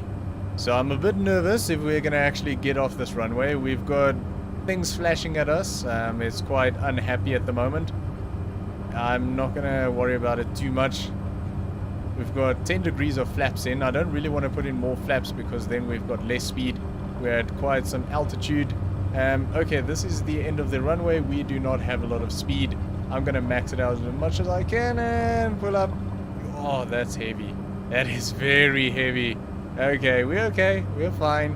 This plane is so heavy though. Oh, this is not good. Well, it's good. It's good in one way and really bad in another. Right, I'm just gonna try and gain a bit of speed. Ooh, this really wants... Why does it want to dive to the right? Is there any wind? What is doing that?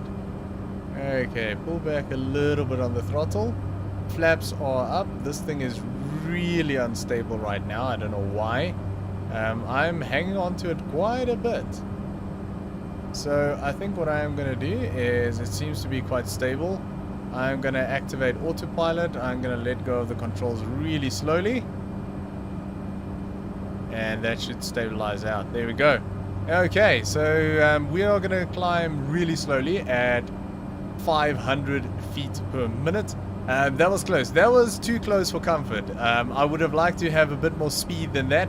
We do have a full plane, 13 passengers on FS economy, so the plane is basically as heavy as we're ever going to have it. And we are at altitude where I think, what did I say? Takeoff altitude was 2,500 feet, so it's not that high. I mean, I've had much worse, but 2,500 feet is still quite a lot for a very heavy plane like this. Right, so we can turn landing lights off and admire the view. Alright, so that is our aerodonculus plane. And we're flying in, yeah, somewhere in Canada. I actually don't know exactly where in Canada. Beautiful.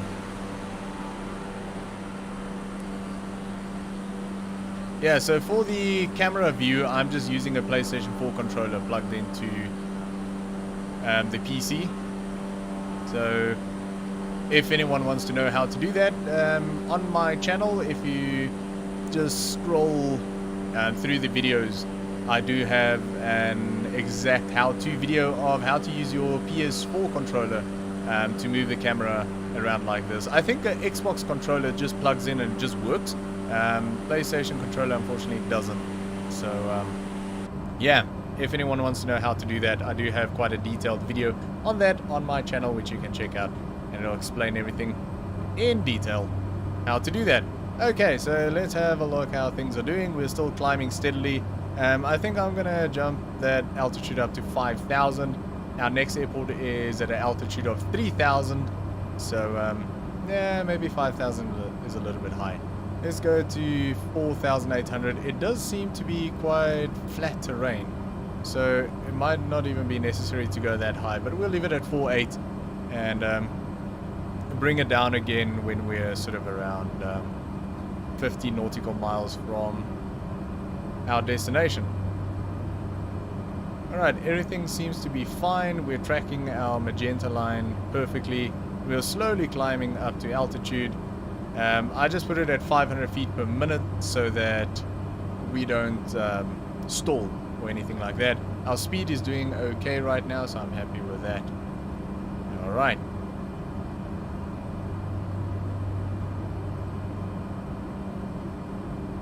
Beautiful. This is a nice area, very wooded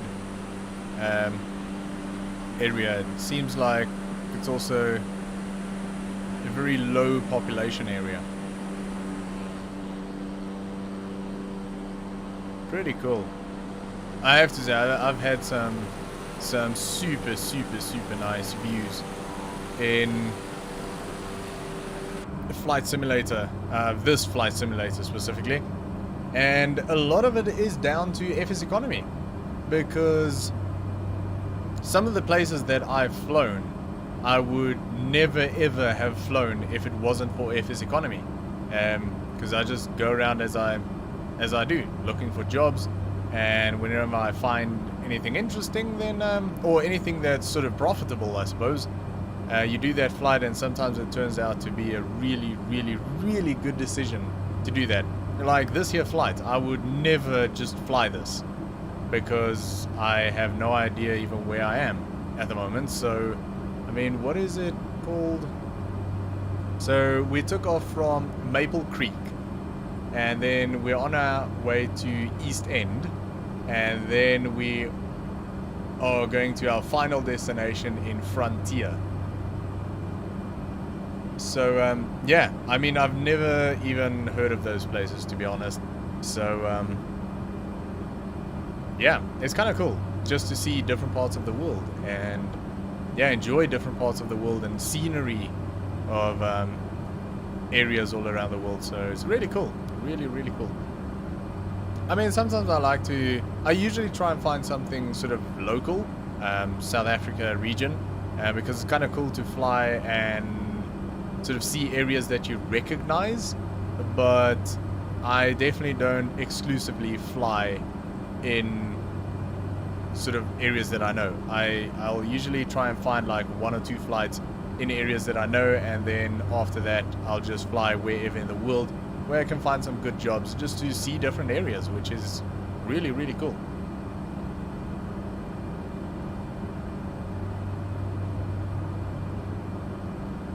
Alright. This is awesome. So let's unpause that. You can have a look around. Body of water down there looks like a small river or something. I don't know, this seems to be farmland or something. Some more over there.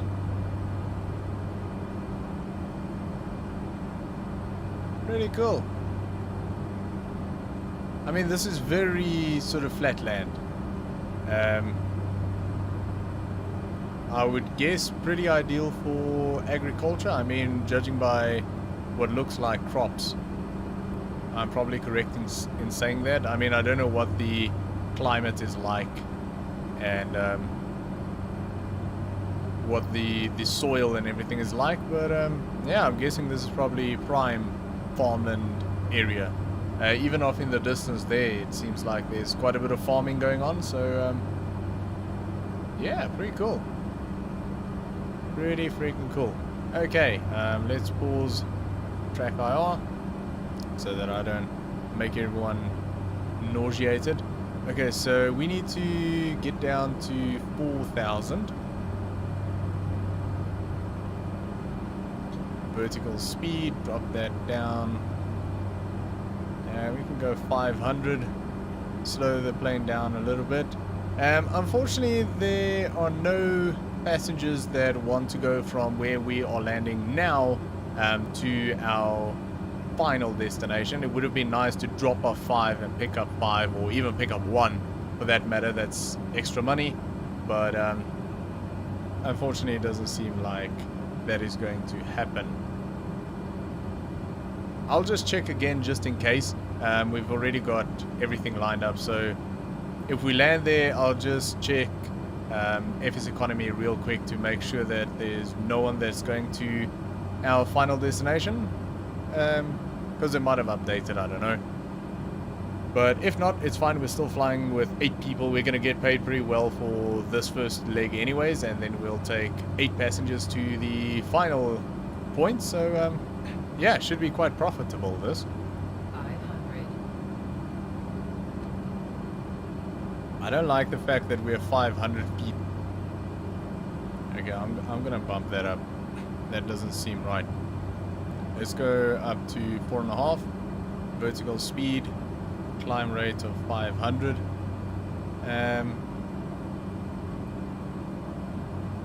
Why? I'm guessing the airport is sitting in a valley. That's why we're sort of low altitude compared to the airport. Because I like to sort of approach, get down to about 1,000, within 1,000 feet of the airport, where I'm going to be landing. Makes it easier to spot as well. But yeah, I'm going to take a guess here and say that thing's sitting in a valley. That's why if we go even close to its, well, even to what's effectively 1,000 feet above that airport, we are less than 500 feet above the terrain. 7.2 nautical miles, so it should come into view shortly, but I've been wrong before. I do find the airports quite hard to spot in Flight Simulator.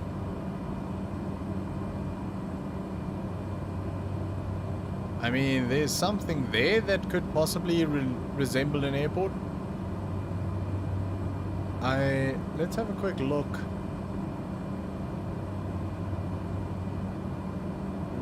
How we are approaching. It doesn't want to show me the runway. Yeah. Okay. sometimes you can get the image of how the runways are orientated. We're not gonna get that. Okay, so I think it's that. Because that is in a valley. It could also be up there. How far are we? 3.8. So, yeah, I think it's in a valley. I think it's down there, possibly. What is this? Could be this as well? Could very well be that. I'm gonna have to sort of fly over it and circle around. Is that it? Yeah. Or that. Maybe it's that. Yeah, it's not this. This looks like some sort of a salt pan or something. I'm thinking it's probably that then. Goodness, this is hard to see. It's not below us, is it? I do not see an airport. I'm gonna say it's... Oh, that... What? 1 nautical mile. I do not see anything resembling an airport or a runway. And apparently we are above it. This is the airport. Is that it? I'm just gonna land there. I'm gonna land back there. I'm gonna land on that patch. I don't know. Throttle down. Flaps. I don't know where to land. Honestly, I don't know. There's nothing down there that looks like an airport or even a runway. I mean, I understand if it's some sort of a gravel runway or something, but no, there's nothing. Should just land on a road? Oh, I don't know. Okay, let's go full flap so we can kill the speed. I don't know where to land. I'm just gonna sort of... I'm trying to judge it off of the map that we've got down there. I think it's that thing that looks like a salt flat. I think that's where we need to land.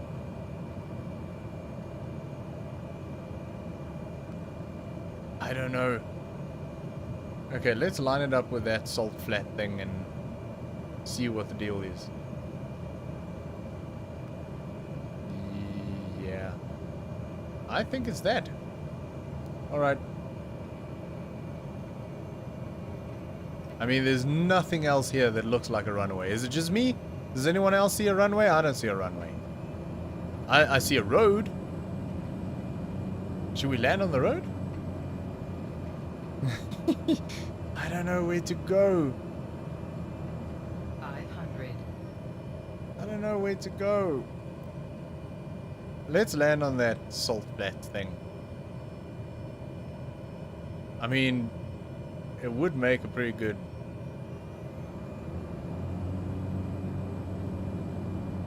runway, I guess. Although the runway is supposed to be like almost below us right now.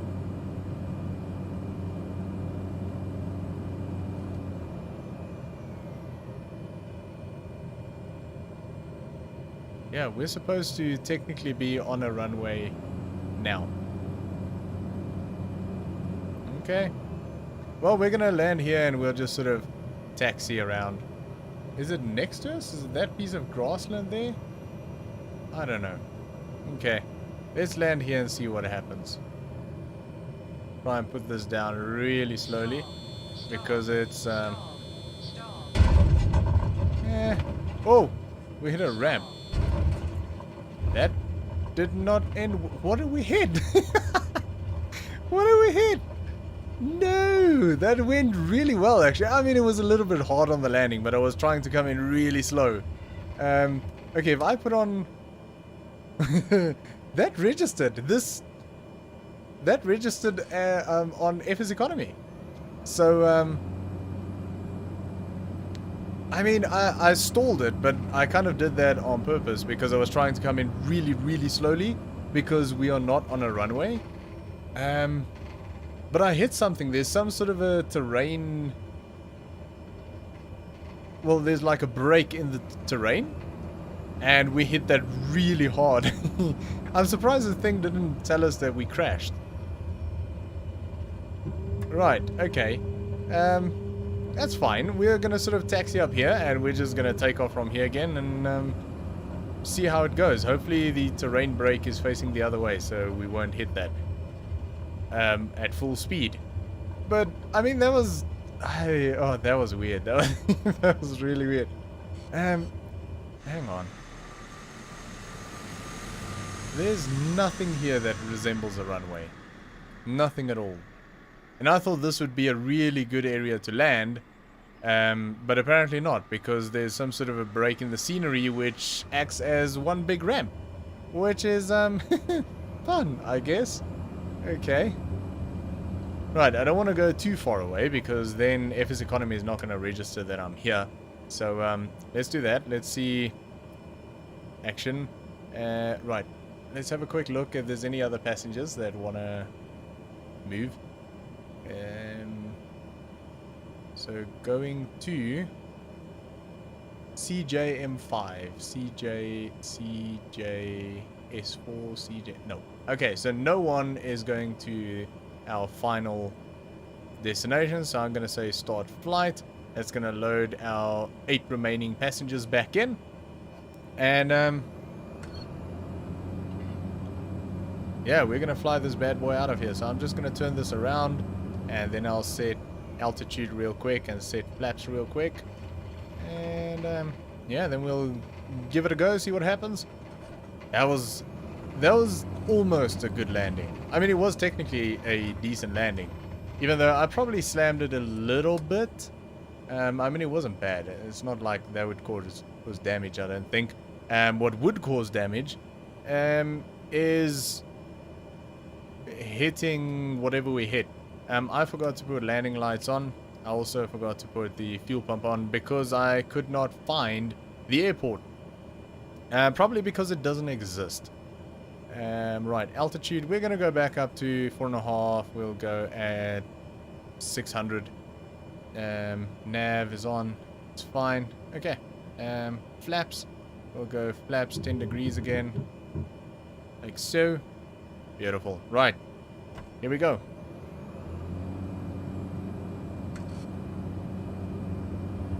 Give it the beans. And here we go. Hopefully we don't hit that whatever it was again. Because that won't be fun. Well, I might have not left enough room. I mean, there's not much back there, so I'll just keep going. Bit of a ramp here. And off we go. Hey! Okay. We're back up in the air. Don't want to have that too steep. Alrighty. That was weird. That was very weird. I don't know about that. That was... I kind of feel bad for hitting whatever we hit, but there was no way of knowing that there's going to be a break in the terrain, and I'm relatively happy with that landing. I mean, it was slammed a little bit, but I was trying to go as slow as possible because we were not landing on a runway. So I was trying to slow it down as much as I possibly can to land it on basically some sort of a salt flat or something. Okay, so let's turn autopilot back on. That'll get us back onto course, and that'll climb at a good 600 feet per minute. We've got 32 nautical miles to go to get to our destination.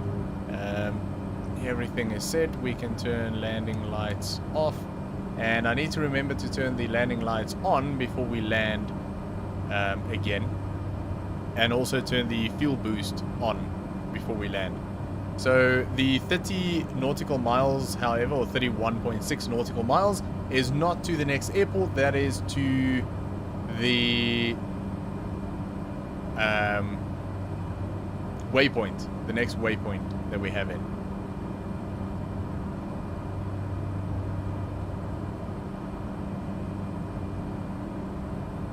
So, yeah, we're basically, well, I can show you the map.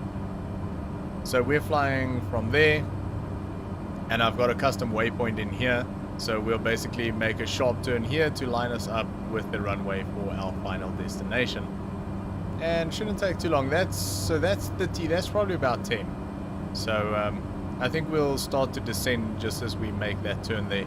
We'll descend down and yeah, get ready for the final landing. I mean, we can make quite a bit of money flying back again. I don't know if I will. It's already 12:30 at night.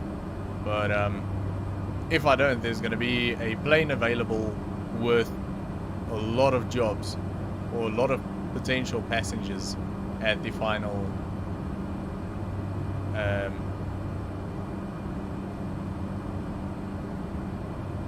final destination. Oh, actually, it seems like they're gone.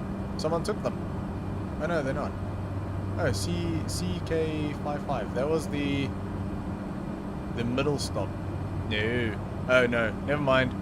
The middle stop has got a bunch of jobs. So we are going from CK55. Yeah.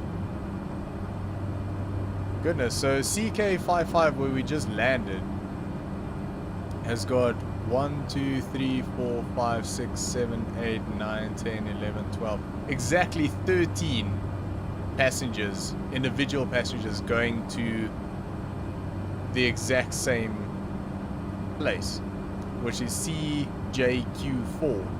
And there is a Cessna 208 Caravan there, but it's locked, so someone's already rented it.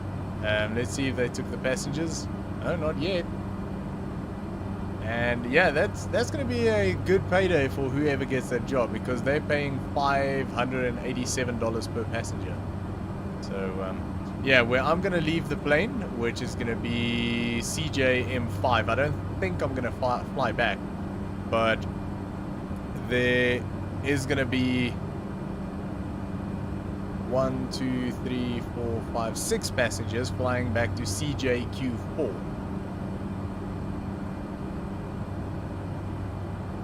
That are paying $732, but that'll actually be an interesting flight, because it'll be grabbing 6 passengers that want to go to CJQ4, but then making a stop again at CKK5, which is East End, and you can pick up the rest of the passengers because all of them are also going to CJQ4.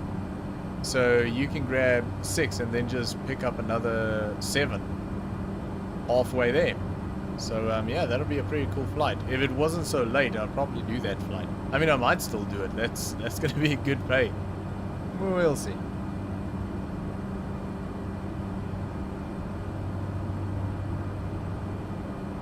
All right. So, how are we doing? Speed is looking good. All of the everything engine related is looking good. Altitude is looking good. We are exactly 20 nautical miles away from our waypoint, where we'll have a fairly sharp bank to the right. And yeah, we're coming in. So yeah, we'll have a sharp bank to the right where we'll basically start our descent. We don't have to descend much. We'll descend basically 1,500 feet and come in for our final landing, where we'll drop off the remaining 8 passengers that we've got on board right now.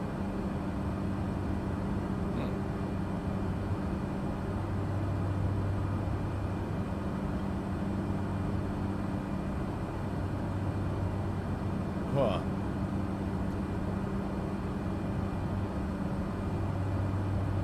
Goodness me. YouTube is so delayed on my feed here that it's live playback so that I can see that everything's doing well, I am just getting back into my chair after getting something to drink.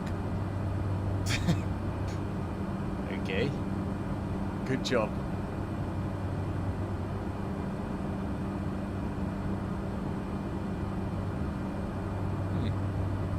Quite a couple of things that I can use up here. I just don't know how delayed chat is. That's what I'm worried about. I hope that it's not delayed, because it doesn't actually show you what time something was sent in.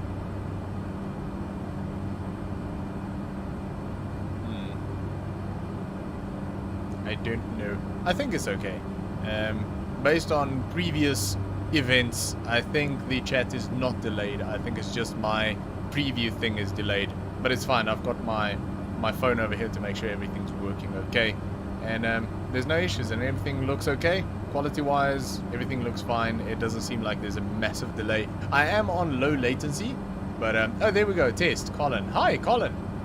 So test. Yep, that's... everything seems to be fine. Okay, good. Yeah, I've got my phone over here to make sure there's no massive delay.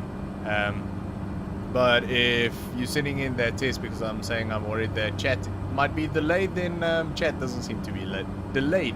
So that's good.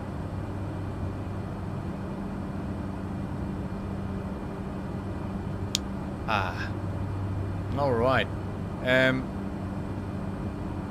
gonna check something real quick. That is a little bit concerning. No, everything's fine. I was just looking at my tablet and some of my buttons aren't actually on. Don't know what the deal is with that, but it's on in the plane, so it's fine. I was just concerned that I maybe turned something off. I don't think I did.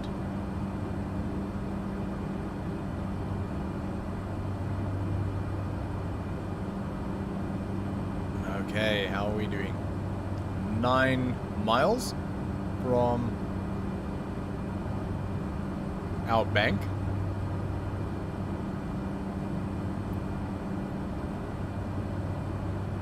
And, well, if that is 9 nautical miles from there to there, yeah, it's probably about 15. Probably about 15 nautical miles to the airport, so that's fine. That gives us plenty of time to prep for landing. And it's an interesting area, this. I don't know what all of this down here is. It looks like there's a lot of driving going on in those areas with all of the lines and everything, but I don't know what it's about. Is that... I mean, it's probably farming, but what's with all of the lines?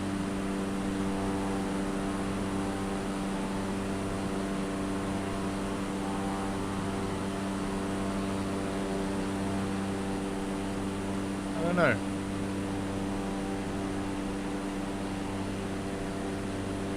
I have no idea what that's all about. I mean, I wouldn't say this is a pretty area. I think this is a functional area. I mean, it's so flat. I mean, look at that. It's just... whoa. There's not a hill, not a mountain, there's nothing. Just what seems to be farmland, but I don't know what they're farming with that creates all of these lines. It seems like they're farming with tire tracks. I don't know.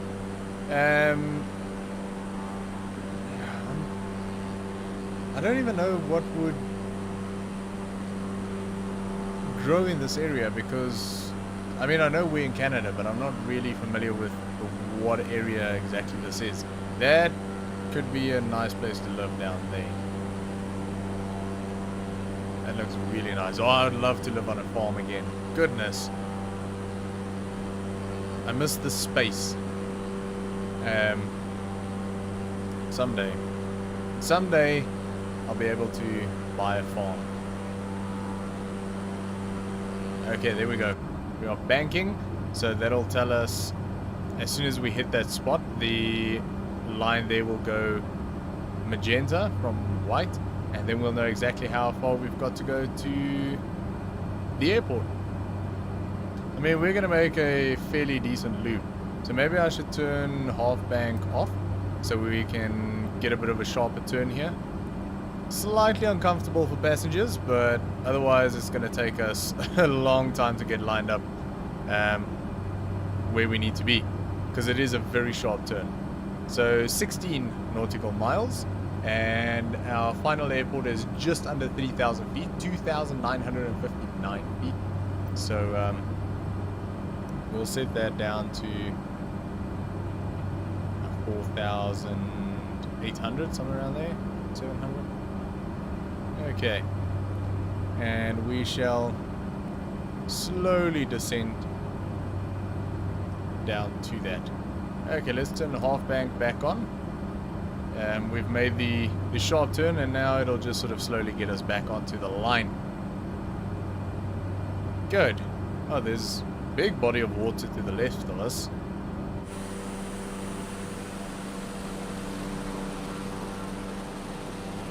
Probably quite useful for irrigation, I would think. It's actually quite a lot of patches of water around here, surprisingly.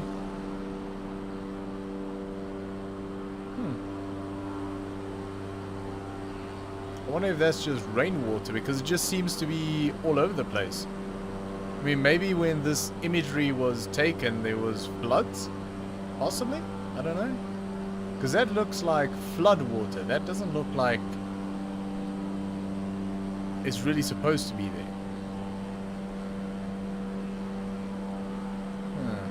I don't know. Okay, we're overspeeding a tiny bit. Not much though. Bring that back. 12 nautical miles out. I hope that wherever we are going right now there's actually an airport. Not like the previous one where, oh, you need to land at this airport and there's nothing. Like nothing. No, not even an indication of an airport or a runway. Just nothing. Just land wherever. Drop the people in the field and just leave. Right. Okay. Anyway, we are just about 10 nautical miles, so let's get landing gear on. We'll set the fuel boost on. And yeah, when we get to about 7 nautical miles, somewhere around there, we'll hopefully get the airport in sight, if it actually exists this time. Can't see anything right now, but I don't tend to be able to see airports at 10 nautical miles usually. Alright. Yeah, we can do that. Just get the heading set up. Not that we're using the heading, I just like to have it there. And we can descend probably a little bit quicker right now. Go down to about 400. Get down to 3,600. We are 8 nautical miles out. So we'll be about 600 feet above the airport altitude when we arrive. Well, when we get visual, hopefully.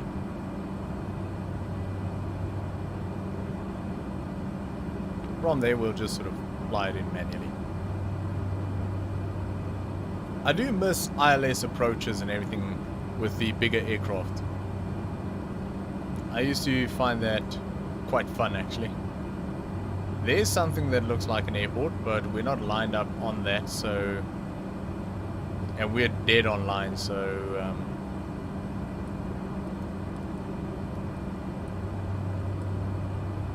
I don't think it's that. How far are we out? 5.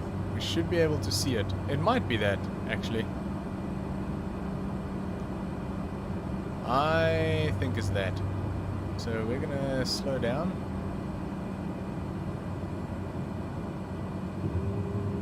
get some flaps in. I think that is the runway. I'm gonna go with that is the runway. Autopilot off. Start to bring the speed down.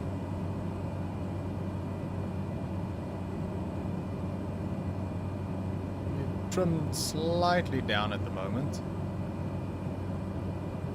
which is fine. I mean, that's not straight on our line, but it's the only thing that currently looks to me like an airport or runway. So I'm gonna kind of ignore 500. what I'm being told and go with what I think is right. Hopefully I'm not wrong.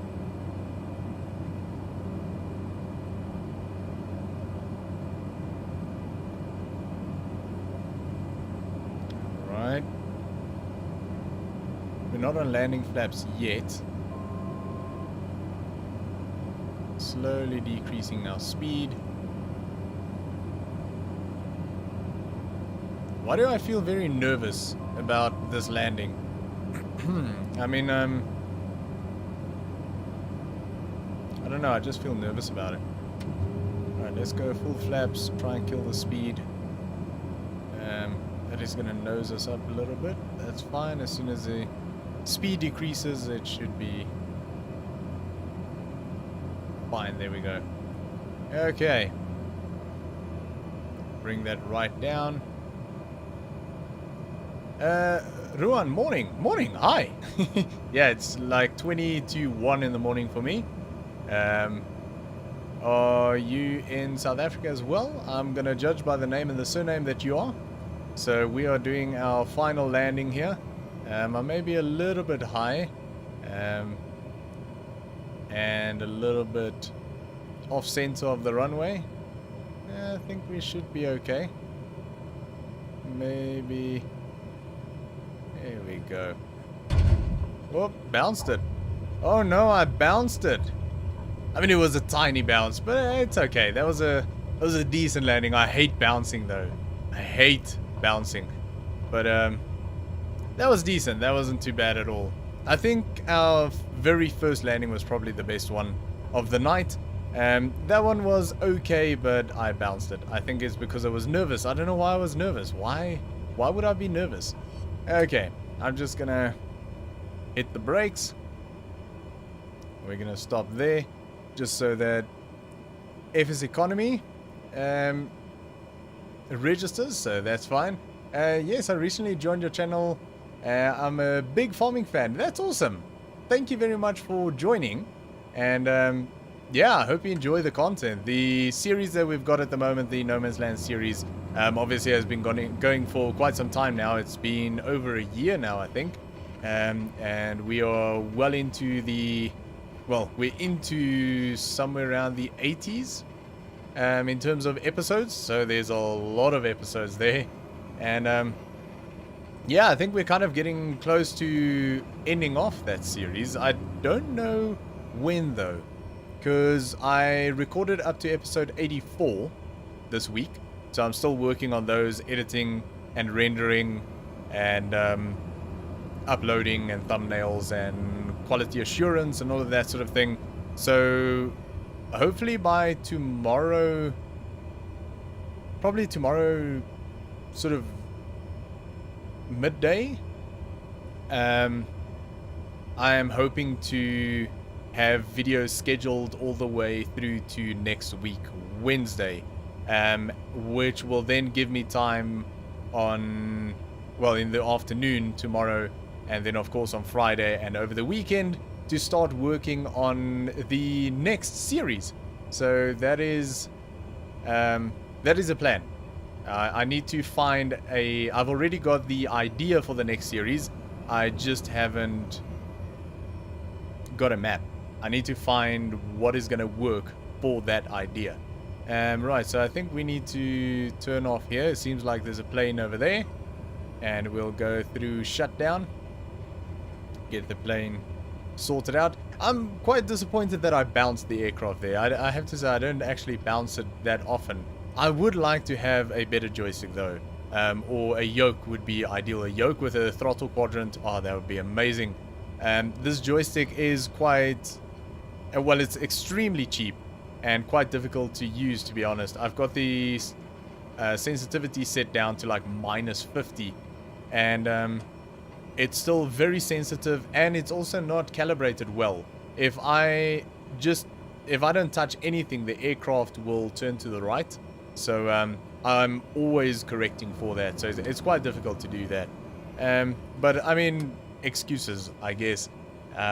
I say every pilot has a list of excuses of why a landing wasn't perfect, and those are pilots that say that. Sort of like racing drivers, I guess. Right, so, oh yeah, I'm at episode 49 now, started Friday last week. Goodness, Ruan, you are moving. You are absolutely moving through the episodes. Episode 49, and you started on Friday. Man.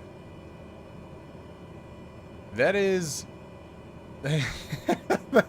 that's a lot of episodes. Goodness, and they're long. I mean, the episodes are like 30 minutes. Average. What is the time there? It is 1:45 in the morning. Can you make a series named Modern Survival? I suppose I could. What is it? The idea around it? I'm guessing. Well, I don't know. I don't know what would be. I'm sort of No Man's Land is kind of modern survival because it's not set sort of in a vintage time. We are using modern equipment. But I'm intrigued. What is the idea behind modern survival? Right, let's go through. That is done. And right, so strobe lights off, flaps retracted. I should probably have had taxi lights on. That's fine. So landing lights off, taxi lights are off. Throttle is idle. The fuel boost will come down to, oh no, that's a starter. Fuel boost to off, and then all of that, flight director off, half bank, all of that off. Using only new machinery. Oh, like only new machinery. Alright. That would be very hard to do, because if it's a survival series, you kind of have to start with absolutely nothing, and going from nothing to modern equipment would be extremely expensive though. So it's an interesting idea. I'll think about it, but I don't know how plausible it would actually be. Because of that reason, it would be very difficult to buy modern equipment right off the bat. I think that's why sort of survival series tend to head more towards older equipment because it's affordable. But it's an interesting idea. I'll think about it and see if something like that would be possible to do. I do, however, have another idea that I'll be working on first. It's an idea that I can't really discuss right now because I haven't really figured out how exactly it's going to work. But yeah, I think it's going to be interesting, and I think it's going to be fun. I think it's going to be very fun. That is the idea. It's going to be something that is not to be taken seriously. So yeah, I think that's going to be a fun one. I'm very excited to get into that one. And that's why I want to try and prep for it over the weekend. And tomorrow and Friday, I guess. Right, so that's off. Taxi lights are off. Nav lights off. Let's get rid of that. All of this can come off. Heato heat can come off. The ignition off. Fuel condition lever.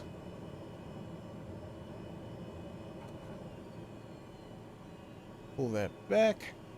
And that should have ended the flight in Flight Simulator, but it didn't. It's fine. Fuel shut off.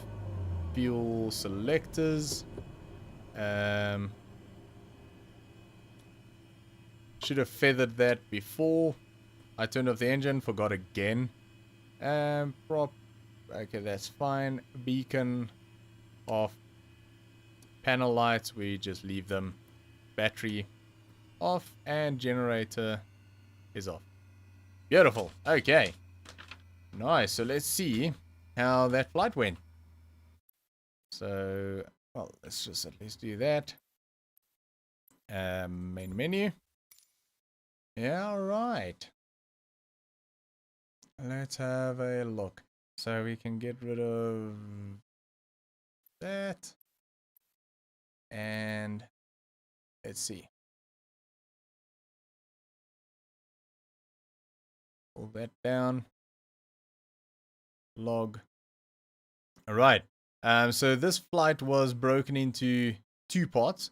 So on the first part we got $2,036.40.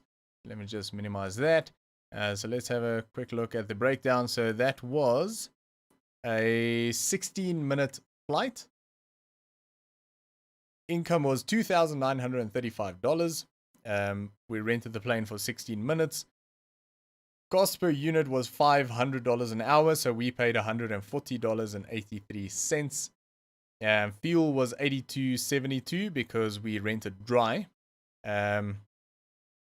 I need to make a mental note of that because renting wet was $300 more. So then ground crew fee is $293, booking fee $381, so $2,000 profit. Next one, the fuel was $113, so we used $200 of fuel, so we would have paid just over $100 more if we rented wet. So it's not always best to rent wet. We saved more than $100 renting dry. So yeah, just sort of, if you're new to this and you're sort of getting into it, you'll sort of start to realize what distances, whatever plane you're flying. As you can see, I basically almost exclusively fly a Cessna 208. You sort of start to realize what distances it's worth renting wet. And I mean, sometimes is renting wet is worth it for even short distances, depending on how much it is. Sometimes it's the same as renting dry. Sometimes it's only like $50 more. So you sort of you'll sort of start to realize how much fuel you'll use and if it's worth renting wet or dry. So the second part of the flight was 21 minutes, $500 again, $177 that we paid because we only used it for 21 minutes out of an hour, which is $500 for an hour. Fuel was 113, and so what was it? 196. What was the other one? 83. So $193. So we saved $107 basically by renting dry. No landing fee, ground fee $585.60, and booking fee $761.28. 1,460. So earnings $4,218. So in total we made $6,200 on that flight. And that puts us at $16,757.90 that we made for tonight's stream, which is pretty good. And our bank balance is $398,271. So we're going to go banking. Quick, we'll just set cash to 0. So in total, we have now got $415,000 and, well, $415,029. Why am I saying that wrong? $415,029.74. I've got an excuse. It's 1 o'clock in the morning. And yeah, Aerodonculus hasn't got any money at all because I haven't put any money into it. I still need to figure out how that works because I've actually got my own airline, Aerodonculus, which other people can fly for when I buy planes, but I'm still saving up to buy a plane. So when I've got enough money, I'll transfer that money into that bank account, buy a plane for Aerodonculus, and then other people can rent that plane, and you guys can actually, if you play Flight Simulator, you can become a pilot for Aerodonculus, and then Air Redonkulus, you'll get paid for doing flights with our planes, but you won't pay for the plane, for using the plane at all. But the company will take a cut off of whatever you are flying. So if you make $10,000 off a flight, Air Redonkulus will take, let's say, $2,000. You keep the other $8,000. I can actually set that amount if I'm not mistaken. But you don't pay for the fuel or the use of the aeroplane or anything like that. So that helps the company to grow, buy more aircraft and things like that. So eventually, when I've got enough money, I'll start buying some aircraft. And yeah, I mean, if we play this quite often, we can definitely get some other guys flying, and yeah, it'll be pretty freaking cool. But there you go. So yeah, it is 7 minutes to 1 in the morning. So I think I'm gonna leave it there for tonight. I need to get to bed. I've got a lot of work to do tomorrow. And yeah, trying to get ahead with all of the YouTube videos and everything so that can free up a bit of time for some other stuff. And yeah, I think that was pretty fun. We've been live for just 4 hours and 10 minutes now, so that was a pretty good one. And Colin says, nice informative stream. Thank you, Colin. I'm glad you enjoyed it, and glad to hear that you maybe found some of the things helpful. And yeah, we'll definitely do this again in the future. I think over the next couple of days, I'm definitely gonna try and stream, obviously more. I do want to try and stream, maybe even, I don't know if I'll stream every single night, but so far I've been really enjoying being back into streaming, and it's just sort of one of those stream where whenever I feel like it, type of things. I'm not gonna be working on a schedule and anything with the streaming, but at the moment I just constantly feel like streaming, so I'm probably gonna be live a lot. Um, but I think over the next few days I want to do a bit of farming. I've got a very nice farm set up on Sandy Bay, with some pretty cool equipment, and I want to get into that. That is going to be a stream only farm, so I will not touch it off stream. And yeah, everything that's going to be done is going to be um, on stream. Unfortunately, it's not going to be a community farm. I still need to figure out how we can do that. I'm not too clued up when it comes to things like that with servers and everything, so I need to go figure out how we can do that. If we can get some sort of a server or a host or whatever it is, we could definitely have a community farm. That'll be kind of fun, so that you guys can join in on the farming if you want to. And I also want to maybe get into a bit of racing over the weekend. I'm thinking about starting an Assetto Corsa Competizione. I don't know how to say that. ACC. I'm thinking about starting an ACC career. Um, I know the Formula 2021 game is coming out in like a week. I would love to play that, but financially, I just can't. I cannot afford to buy anything that is unnecessary right now. Um, yeah, so I'm not going to go into all of that right now. Most of you probably know already what's going on. If you don't, go watch today's video that came out on farming. It's Wednesday today, right? So today's video has got a bit of it in. Otherwise, check out the first stream that I did 2 days ago. There's quite a bit of information around that situation in there as well. But we're not going to get sort of stuck on that. Some things are bad, other things are good. I'm healthy, and my family's healthy. Everyone's healthy. Everyone's doing okay. It's just financially things are really, really, really, really bad. To the point where we don't know what to do. So that kind of sucks. And that's why I also enjoy this and my YouTube and everything. It's not making a lot of money. In fact, it's making a laughable amount of money, but I enjoy it. It sort of, with you guys, you just sort of forget about all of the bad stuff, so that's nice. So yeah, I'll probably be streaming quite a bit. Unfortunately, like I say, I can't do the Formula 1, although I really want to. but we'll do some ACC or something. I do enjoy iRacing quite a bit, but my iRacing account expired again. I cannot renew that account, so we'll sort of play something in racing that. Yeah, I'll find something. Maybe some rally. I haven't done rally in quite some time, and I do enjoy rally. Maybe we'll do rally. That can be fun. Be very fun. Okay, but yeah, we'll see. We'll see over the weekend and over the next couple of days what we're gonna be doing. Ben said, "Cheers, mate. Good night." Thanks, Ben. Thanks for popping in, and I hope you have a good night, and I hope you enjoy the stream. And that is also gonna be it from me then. So thanks to everyone who popped in. I do appreciate it, and thanks for all of the likes and yeah, just being around and being in the chat and all of that good stuff. But yeah, we're gonna call it there. So I hope you all have a good night or a good day or wherever you are in the world. And yeah, I'll see you all in the next one. So yeah, have a good one.